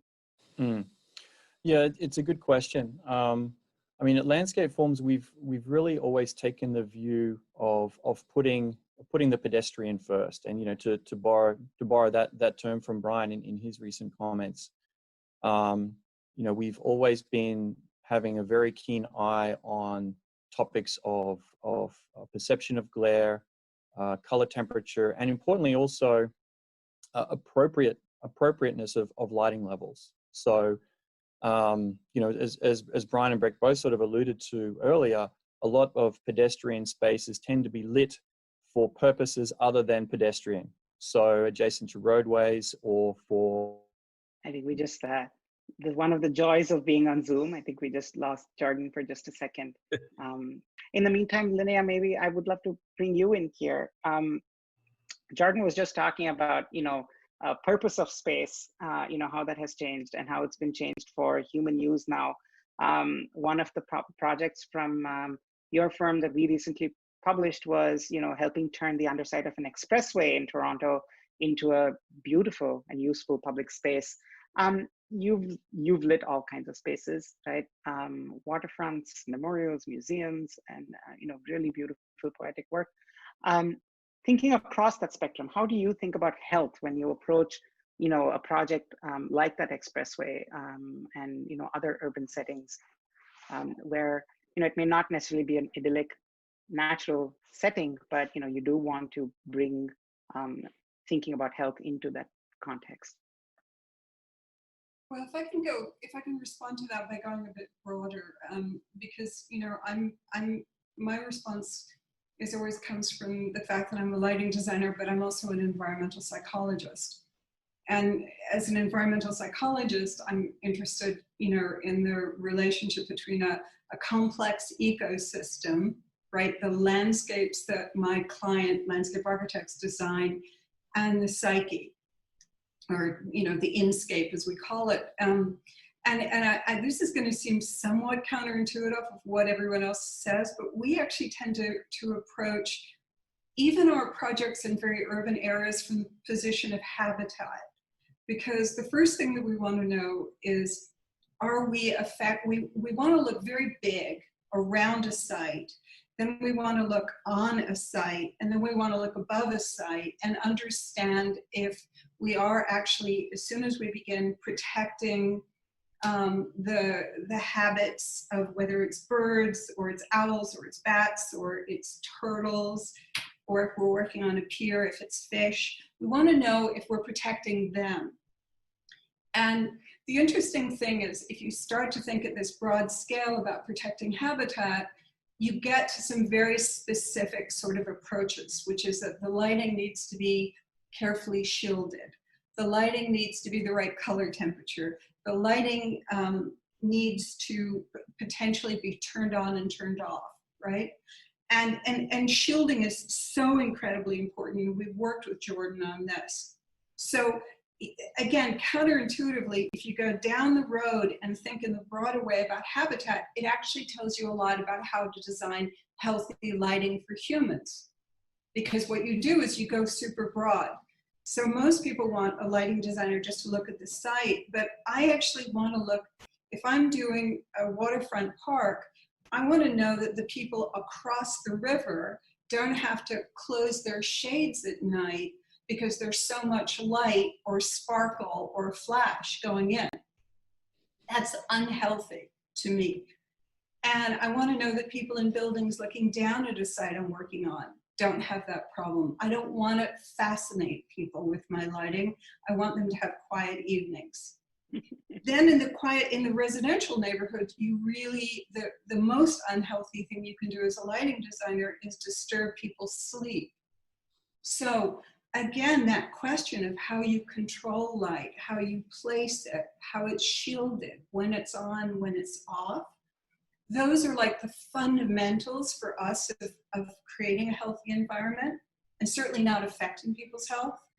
And then I guess the last thing, which has to do with the psyche, and I think has a lot to do with what's happening now, is like really, not exclusively, but to a great extent, with the exception of my work with Nelson Bird Walls, a lot of the work that we've done in parks over the last 5 years has really been driven by people's desire to assemble and the client's desire to create venues, sort of places for movies, places for rock concerts, partly it was financial, but also that was all the energy, and it got so intense that for a while people like Live Nation were giving us lighting cues. They were saying, no, you need to light the park like this. We'd be like, no, we don't.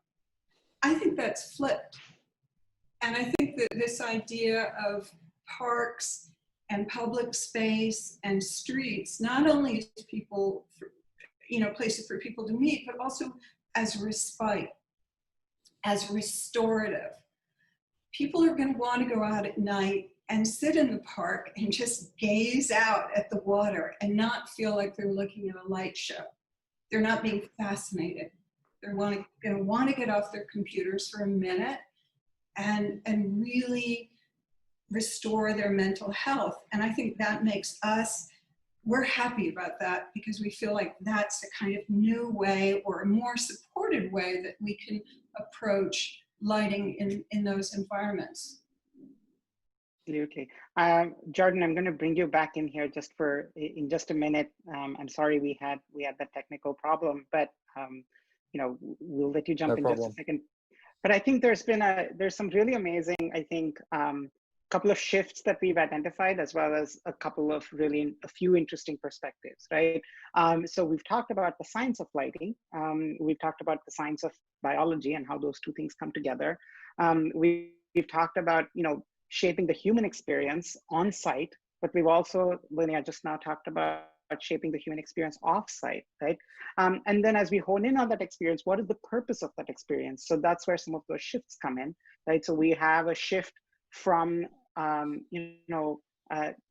exciting gathering at night and so on and so forth, which hopefully that will come back in some places. but we're also realizing that we need refuge and we need places for respite, as you pointed out. And then, places that were not prioritized for human health, I think we're seeing the shift to prioritize for that. And Linnea brings up a really interesting point as well, is another shift of, thinking beyond the human scale as well, that in order to address the human scale, you have to look at other species and understand human beings as being in context with other living beings as well.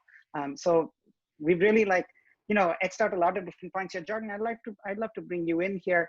You were just beginning to talk about the kind of lighting solutions we're going to need to support all this. So I'll let you pick up there for us. Sure, thanks, Avi. I'm not sure where I dropped out, but one of the key themes that we at Landscape Forms really work to is to create lighting solutions for pedestrian environments. I might have mentioned already the concepts of glare and color temperature, appropriate light levels, and also lighting spaces to encourage use. Whereas I think there has in many parts been an approach to light public spaces at night for the purposes of either security or discouraging use. And so changing that paradigm to thinking about lighting the nighttime space to encourage use. And I think to Linnea's point about creating a space for respite, in these current times where the recreational activities are somewhat limited, we've certainly seen in the city where I previously lived in the Bay Area, we saw a strong resurgence in people using public space, using public parks.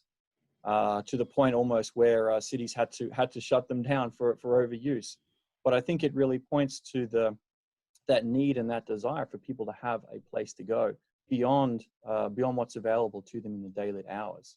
And so being able to create the tools that designers need to create those spaces is a core tenet of the Landscape Forms approach. I just want to do a small follow-up to Jordan's question.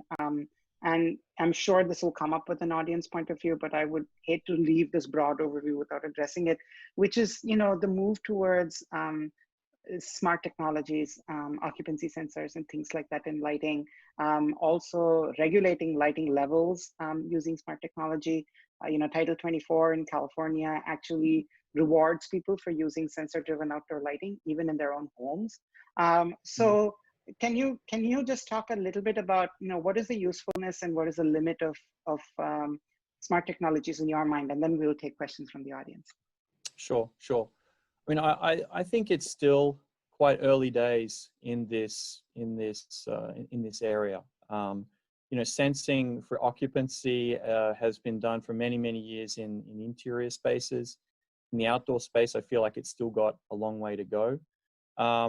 I think also that sensors can be used to sort of trigger changes in lighting. So whether it be to give visual cues to users of the space to indicate either overuse, for example, in a pandemic type situation as we're facing now, but potentially also to indicate other key factors such as humidity, for example, humidity being one of the elements that affects transmission. And beyond that, I think it kind of gives cities and municipalities that have control over these spaces ways to really validate use, in ways, for example, like roadways counting cars, for example, to try and put some sort of metric to the value of that infrastructure. I think the same concept applies to the use of public space. And I think we've sort of come through a period where public spaces has somewhat had a lower priority. I think we're really moving back into a time where it's very much front of mind. And I think sensor technology can really help put metrics to support that and to support additional funding at all levels of government. Right. Absolutely. I think it gives us a way of measuring. And just to your point, we were at a point just before the COVID-19 pandemic hit where at Metropolis at least we had started to hear a lot of urbanists, a lot of real estate developers really start to look for tools to quantify the value of public space, whether that is within the footprint of their project or abutting or adjacent or near the footprint of their project, as a way of understanding what value that brings to their project. So there was a huge quantification drive going on, and certainly that has maybe paused a little bit, but it's certain to pick up post-pandemic. Breck, you want to comment on that? Well, yeah, I just wanted to note that I think that it's a bit of a double-edged sword, and Lene and I've just been through this with a recent project where sometimes the quest for data and for the smart technologies both can start to override or maybe distract from the need to have just really quality light in our urban environments. But also can come with it other threads of surveillance and police involvement in public infrastructure that has real big ethical and questions, and a bigger, broader set of issues that need to be discussed when it comes to the quality of public space. So we're not quite, we're still figuring out what that right balance is. Right, absolutely, yeah. And sorry, go ahead. No, I mean, we just read a long piece about this, but you know, the reason people were taking down light poles in Hong Kong wasn't because there was a surveillance camera outside of it. They were taking down the poles because they suspected that those light poles were instruments of surveillance, and they took them apart. Right, they actually took them apart looking for stuff. And I think when we can acknowledge the benefits of metrics being developed, but even the suspicion that a light pole is either listening to you, and I mean listening to you in a park, or doing some kind of facial recognition, may make light poles into this other kind of, 16th century. What did they do? They smashed all the lanterns because they were symbols of an authority that people didn't like. So to set up lighting in this way is something we should proceed very cautiously and help our clients make evaluations with companies to say, where is that information going? Where is it going?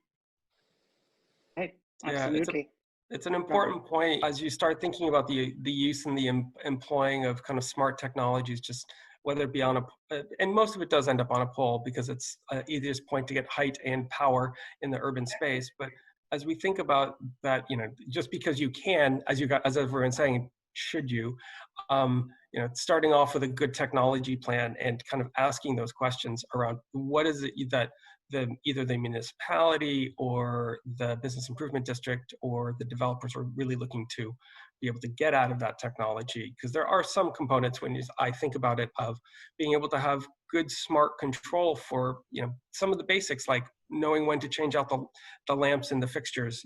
There's good asset management, some simple things where the technology is pretty, it's coming around. And also when you've got a public park where you have it becomes where that park or that urban space really becomes a platform for all different types of activity.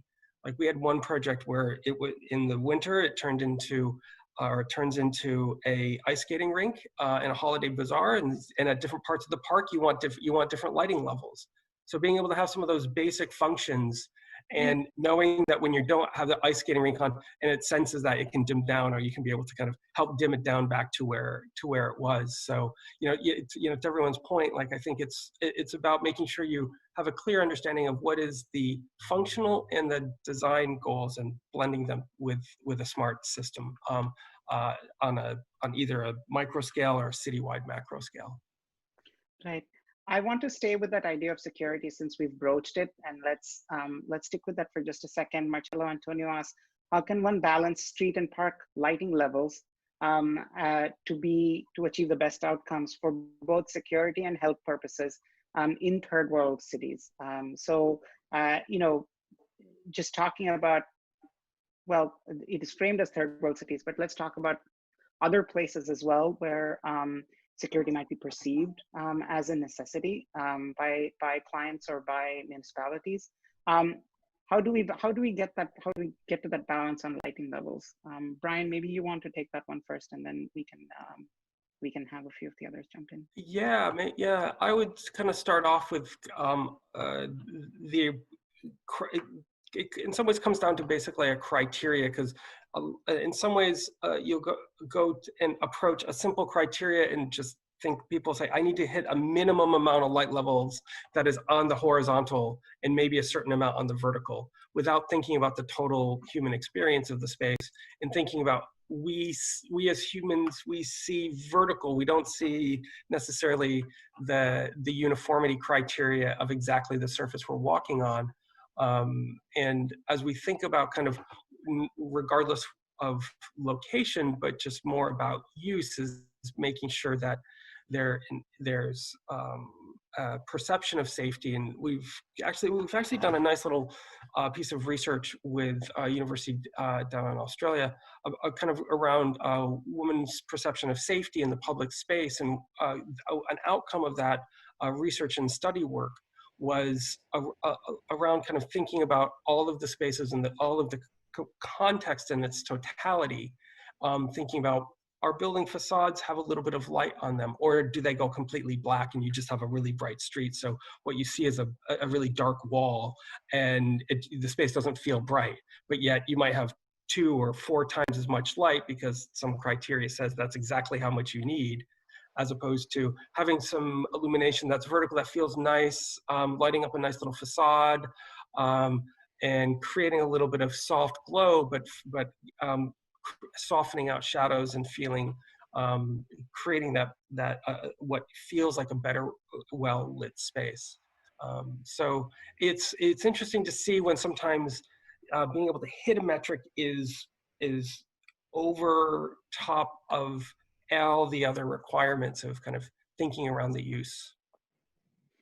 Yeah, I mean, Breck actually started us off talking about this, and it's like there's a way of that lighting designers have of almost sculpting space, right? So to say that everything needs to be washed with the same level of light, it just doesn't make sense, because there's so much more capability there in terms of what you can do to really shape people's perception of the space that they're in. Breck, I don't know if you want to comment on that, on security, and then I have a follow-up question for you on light pollution and light spilling into projects. Sure. I think, a couple of things that come to mind. I think part of this is communication and education and changing our lighting codes and regulations. As Brian alluded to, sometimes we're measuring the wrong things, and our regulations have led to unsafe spaces. They've put too much light into our environments, and they've not increased our ability to move throughout space, and they've made really poor choices as it relates to our ecologies. How I have found, and I maybe wonder how the others in this panel think about communication. This lighting and quality of light seems to be one of the hardest things to communicate to a client out of all of the design fields. It's just very different, and people have different perceptions, and everybody thinks they know know about lighting. So it's always a challenge, and often fraught with lots of pitfalls. So I think part of it is education. Yeah.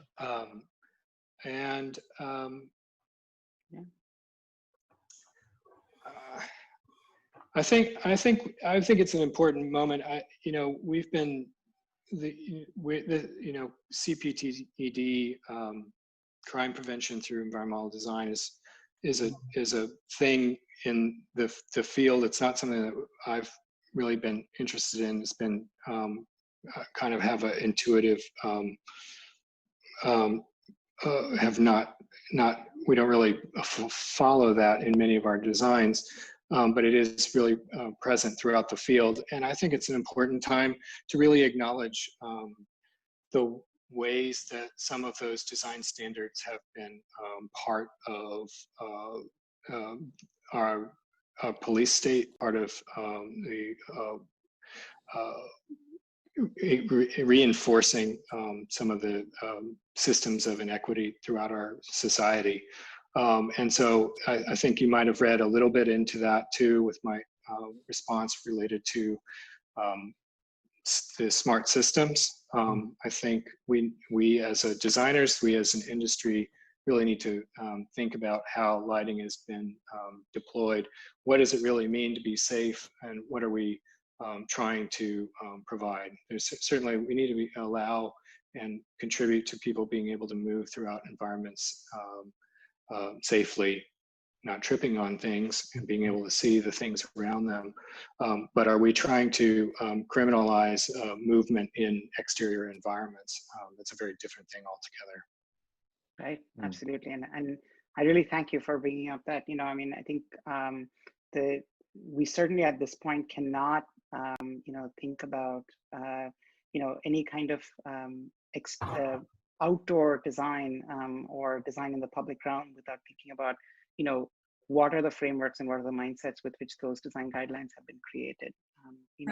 I'm going to bring Linnea in just a second, but before we move on, again, for anybody who's joined us a little later, we're here talking about healthy lighting for outdoor spaces. This is an event produced in partnership with Landscape Forms.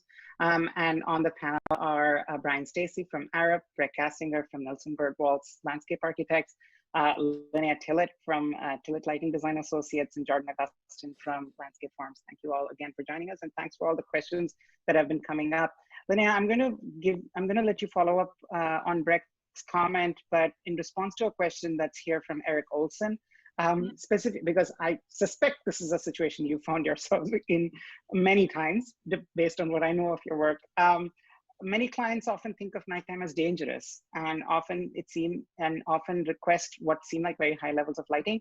Are there any tools or discussion points designers can use to help their clients understand appropriate levels of light that can be more minimal but still safe? And how do we change our clients' understanding of what is safe lighting levels in our public spaces? I think Breck alluded to this, but I'd love to hear your kind of firsthand experience talking to clients about lighting levels. I mean, I think Breck gave a beautiful opening to it. My PhD project, which was installed and evaluated, was in, at that time, the highest crime neighborhood in New York, right? And it is still actually the highest crime neighborhood in New York. And we approached it from the point of view of how could we create an environment that felt supportive, that felt civilized, that had symbolic value. We used fixtures of quality. We lit the places that people wanted to go. And we didn't treat it as though we were crime preventers. We treated it as though it was a place that people lived and came home from work every day and were entitled to have exactly the quality of light that you should have when you walk home on Park Avenue. And I continue to think that that is the approach, and that there's a false dichotomy between safety, perception of safety, and a sort of psychological aesthetic value. And this clearly comes up in our work sometimes when we're working in underserved communities, which now only have like those horrible post-Sandy trees of light that are like blasting into it. And of course people want to feel safe. Of course they want to feel safe. But what they've been offered is something which is supposed to give them a perception of safety, right? As opposed to saying, you live here, you light this as though it's a beautiful environment with as much attention to detail and thought. And you know what? It actually isn't more expensive. It really isn't. It just takes more thought. And that's where I think it's a false dichotomy. Yes, communicating with clients about that, I mean, that's my life work. I'm sure it's Brian's work as well. I mean, you can't know, but it's very hard to communicate quality, and clients are very focused on the look of the fixtures and on perception of safety. But that's the struggle of our profession. And if you can show someone something done beautifully but perceived as safe by the neighborhood, that's helpful, even if it's just a little tiny pilot project. Mm-hmm. Oh, that's so important. If I could just jump in, I think that's a beautiful idea. Seeing that with clients of just sometimes just going out into the space, and like you say, like by showing them those moments of of kind of coalescing around ideas that people feel as feeling safe, feeling kind of inviting to bring people outside, Right. and then you start having a framework of dialogue around a language to use, gives everyone a commonality of experience on the team, and builds that trust of understanding what everyone feels is good lighting for that space. And then you might sometimes sneak a meter out and show exactly how dim it might be, or how bright it actually is, as part of that process. And I don't know if you do anything like that, Leanne. Or not.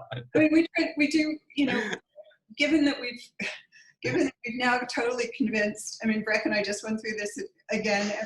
Every project, you get to the end of it and the client goes, oh, there's lighting equipment on the job. How did it get there? You're like, so we're moving increasingly to think about ways that we can really take people places, right? Walk them through.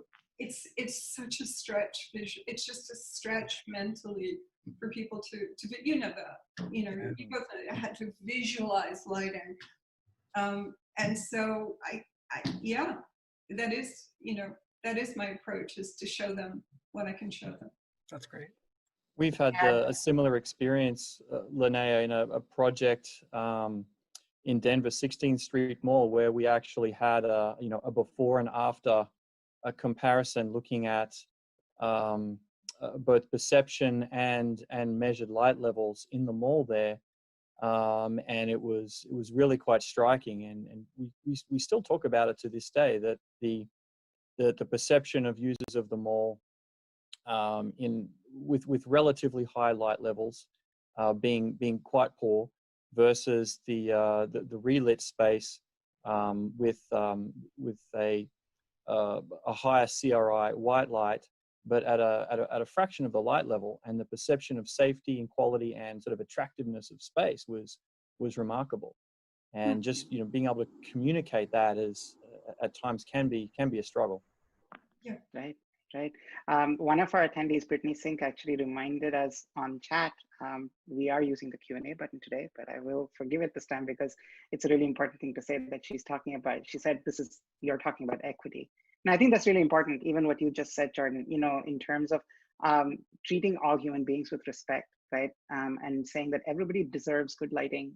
That is a form of equity in public space. And when you overlight a space, you're telling people that that there's somebody around that you don't trust. And that's never a big thing, Linnea. And Linnea, I just want to emphasize Linnea's point as well and what Jordan just said, if you can take people to a place and help them experience what you're talking about, that's great. So the more good work we all do, the easier it will become to do good work. So that's great. That's a wonderful insight. I have a couple of I have a question here that are a couple of technical questions, and maybe Jordan, you can talk about it really quickly. Julie Hanselman says it's becoming increasingly hard in the marketplace to find LED fixtures that do not use integrated modules. Although lifespans are appearing, we worry having to discard the fixture when the module expires. Why is old-fashioned lamping disappearing? Your thoughts? So the idea that the luminaire and the housing are separate, there was a certain advantage to that. That's no longer the case. Increasingly, do you have a thought on that? A really quick response, and then we can move on. Yep, absolutely. I think it largely goes to the ability to build a module efficiently, to be able to disperse heat, to provide appropriate optics, as well as also to have the necessary control of the light. So whether it be by dimming or otherwise, to have all of that built into a retrofit lamp is a very, very difficult task. And it's really, the industry generally has coalesced around building integrated modules as the preferred way. But it's also incumbent on the manufacturer to support those luminaires well into the future and be able to provide those replacement components. Right, absolutely. I mean, it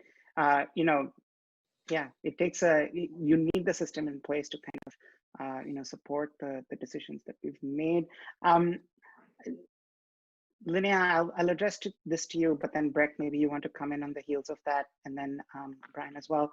What are some good strategies to landscape lighting, taking into account nocturnal animals, their habits, and their migration patterns? So, at nighttime, we're talking about, we've been talking about lighting at night, obviously. And you spoke about, taking the broader habitat into consideration, Linnea. So maybe you want to talk about that. I mean, just, first of all, if you're in your research, Travis Longcore has written a fantastic book on ecologically sensitive nighttime lighting, but he's at UCLA constantly producing new studies. So if you study your area and you really understand which part of the huge species chart you get from the bio consultants is affecting you, and then you look at how you can, where you can limit that impact. I'm not saying you can get rid of it, but if you're looking at the problems with bats, or you're looking at the problems with fish becoming exhausted because the lighting is too high in the water, then that gives you already a constraint. So it's research. And then I think in some cases, you have to have a good argument with the client for leaving some areas dark, because habitat can't be evenly lit. And we've done that. We've done it on, in more, let's call them rural parks, where we're like, let's decide where people walk and let's leave everything dark. So it's very, it's like you need to do your research. You need to understand that you want to be focused about your approach, and then you want to have the arguments. And sometimes you can actually even have a test of a location, and it turns out that the birds do even better after you finish. That has happened to us. So before and after, Yeah. But you stay out of their way as much as possible. But you can do it. You can do it. It's not rocket science. It's just caring about it and thinking about it.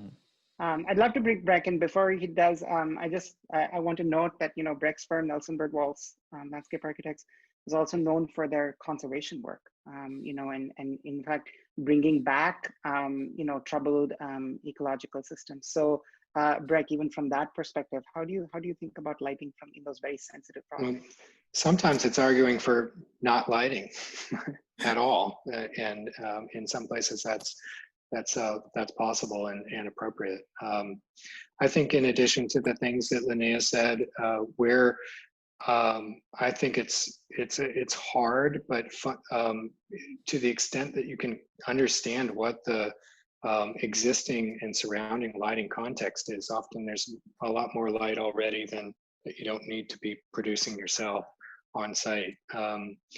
And of course, I think this is a place where controls are really helpful in being really tactical for the time when you need it, and going dark or very low when it's not needed. Of course, keeping color temperatures low, below 3000. We're going to talk about color temperature in just a second. Just a reminder to everyone, we're here talking about healthy lighting in outdoor spaces with Linnea Tillett of Tillett Lighting Design Associates, Breck Castinger from Nelson Bird Waltz Landscape Architects, Brian Stacey from Arup, and Jordan Augustin from Landscape Forms. Brian, I'm going to come to you with that color temperature question. Joe Mililla says, how is color temperature used in healthy exterior lighting design? Is there a science behind it or just opinion and preference? But a follow-up question. Part of the discussion of safety and nighttime safety is also a question of color of light and high CRI, in most cases with LEDs, says Carla Ross Allen. How does the panel address this quality, especially when such qualities can add to the cost of a project? So, Brian, can you talk about addressing color temperature and CRI in exterior lighting? Yeah, a little bit. And I just want to go back and kind of underscore something, a thread that Linnea was on in regards to kind of thinking about the application of what you're lighting in a park. I think it's a great component about letting things go dark. And there's a time and a place for that, which I completely agree with. As we think about that, there's a time and a place for things to go dark. In thinking about, there's been a bit of a debate. I saw another question also kind of around the debate around color temperature in Brooklyn. And there's kind of, it gets back a little bit to, do we think about it from a purely technical perspective, and what certain criteria say, where if you were to just kind of read and follow the highway lighting manuals, they would want really cool blue light that's really, in the 5,000, 6,000 K, because the acuity, your visual acuity is so much higher, and speed reaction is better. But you start working that into a residential neighborhood without thinking about it, all of a sudden everything feels very cold and blue, and it doesn't feel of that residential scale. And so you start having to kind of balance a little bit of the subjective components and thinking around when you're in a planning mode of thinking around LED and thinking around 5,000, 3,000, or even 2,500 K in some residential neighborhoods. Keep in mind, we kind of grew up to a certain regards thinking about warm light from the time that we used fire to be able to kind of be our primary light source at night. So we're used to that really gold and amber. And when we kind of moved even from low pressure sodium to high pressure sodium, there was an uptick, but not a great uptick. It was still a warm colored light. So this is a personal opinion. I feel in a lot of kind of more on the residential side of the scope to keep it in the warmer category, and find those opportunities where if there is a code requirement that says you're in a residential neighborhood and it wants to be 4,000 or 5,000, I've had good conversations around trying to level that with previous expectations for that color temperature requirement. I hope I've answered that question. I'm not quite sure if I have or not. So. Yeah, I mean, you certainly have in a way, because I think, as you've said, there are cultural preferences, there are biological preferences that we've evolved with, and we have to understand technology in the context of that, right? And there's purpose. So there's really no one size fits all solution. And the more we understand that, the better it is. It's about defining the purpose and then placing it in those contexts that you just described. It seems simple to me.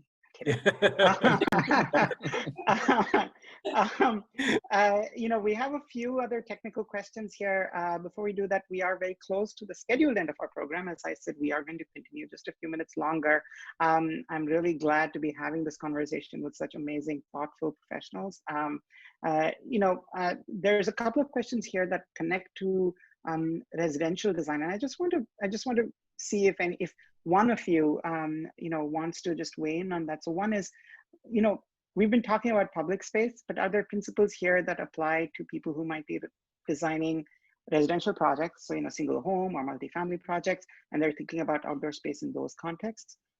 Maybe Jordan, you want to jump in on that? And then connected to that, we actually have another question in the chat section, which I will read as though it is in the Q&A section. And the question is, what is a sensible budget for lighting for a small residential project or a small park project? I think somebody's trying to just wrap their heads around, if they want to implement these principles in work that they're doing, sort of what is the implication of the budget? Jordan, I don't know if you want to take both of those considerations as well as budgets for small residential projects. I think from a budgeting standpoint, I'd probably throw to one of my design-focused panelists to comment on that. But to pick up on the other, so that from a residential standpoint, certainly the drive to use higher color rendering indexes, CRI, so in the 90 and beyond, to really as close as possible replicate the quality of light that the people are used to living under, being sort of filament-based lamps, which are sort of at the 100 CRI. And that drive to get those higher CRI certainly does have an impact on cost. Although, as we saw with, the shift from cooler color temperatures to warmer color temperatures, once we reach I guess you could call it a critical mass, the difference in pricing really becomes negligible. I don't think we're necessarily there yet with the very high CRI chips, but I don't believe we're too far behind on that. Right. CRI, we've mentioned this term before. I should just say it for, clearly questions from residential designers. Actually, why am I trying to define this? Brian, do you want to just say what CRI is real quick? And then we'll go to another question. Sure. So CRI, your color rendering index, and as we've kind of indicated, it's a scale of kind of 0 to 100. Your reference point it is the sun effectively. There's a bunch of technical terms you can get into, but that's basically it. And from there, it basically means we have very good rendition of color across the entire spectrum, and there's not little pockets of the light spectrum that are missing. Yeah. So essentially, there might be a time when we're able to afford really great color rendering outside. So you might be able to step out of the home into your lawn and be able to see the color of the grass and things like that, as you would naturally do at night. But we're not there yet. That is expensive. In the meantime, sensitivity to lighting levels seems to be the way to go. We're going to take just a couple of last questions here. I think we want to finally get to those around light pollution. Brett, maybe you want to take this on first, and then Brian, you want to come in on this. Tori Reynolds says, how can we combat or prevent exterior urban light from digital displays, media, etc., from disrupting our circadian rhythms at night? Tori has a huge screen growing up in her neighborhood, in their neighborhood in downtown Dallas, and while they're testing it at night, it shines directly into their window. So, they can install a window treatment, but on a macro scale, where would one start? So, if we're looking at neighbors or neighboring projects, you mentioned the park that you worked on in St. Louis, where there's high light levels around. How does one work with that? Similar question from Sarah Simpson as well. Yeah, I think as we've discussed, a lot of these design parameters are work together. They're not at odds with each other. They're actually not only make spaces feel better, they're more equitable, and they're often longer lasting. And but I'm going to answer this question actually from a little different point of view. I think as a designer, we often feel like we're at the kind of tail end of many decisions that have been made about a project and how it's been funded and how it gets implemented. For those in the audience that are in the design profession and know something about this, I would encourage you to get involved in local boards and where policies are written. It's actually in my other evenings, I serve on an architectural review board here in Charlottesville, and there's a remarkable capacity for citizens to have some say over the quality of their space, including lighting. And I think actually of all of the things that we do, our review of lighting that's happening in our city is probably some of the most impactful. So that's another way that we can have broader impact on things like dark skies and light pollution and the quality of our environments. Right. Before we move on, Breck just name dropped dark skies. Would somebody like to just offer an introduction to the concept of dark skies as well, please? I think the audience will want that, and then we'll move on to a last question. I'd be happy to jump in on that one. So the concept really stems from as much as possible eliminating upward light. So whether it be directly from a luminaire reflecting off a surface, but to limit what I think we've all experienced, particularly in high density environments, to see a sky glow. So your inability to see the stars, and to experience the night. And from a purely economic standpoint, it also is controlling the amount of waste in terms of wasted energy in I guess misdirected light, if I could put it that way.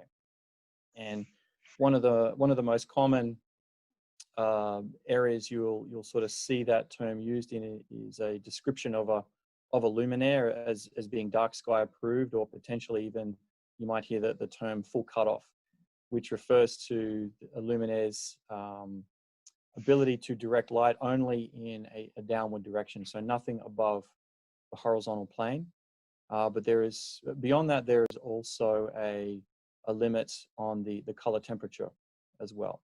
So for example, a 5,000 Kelvin light, even though no light is directed upwards, would not be classified as dark sky. Thank you for that. I think it was an important concept to just explain to the audience. We're about 5 minutes to the end of the program here. I really want to thank everyone who stuck on, and for our panelists for spending some extra time with us. We have several great questions here. We're not going to be able to get to all of them, unfortunately. Linnea, there's a couple that are directed specifically at you. Whoever wanted to know the name of the lighting book, Linnea, you mentioned an ecological lighting book and an author. Do you want to quickly respond there? Yeah, it's Travis Longcore, Longcore, and I believe it's called The Ecological Approach to Nighttime Lighting. And professor at UCLA and doing lots of research. He's fabulous. And then Linnea, another quick question for you. Any knowledge on light color preferences for different ages? If you are aware of a study or something around that? I mean, there's the eye, unquestionably, the lens of the eye gets more and more yellow as you get older, as you pass a certain age. So in fact, if you're designing for the aging eye, you will typically start to think about actually working with a slightly higher color temperature, because a very low color temperature gets more exaggeratedly yellow. But that's, that's on a kind of client by client basis, or you might say that's on a particular kind of residence where the average age is over 65. But yeah, your eyes definitely get yellower. Right. So we're going to take one last question here, and I'd love for one of you to comment on here.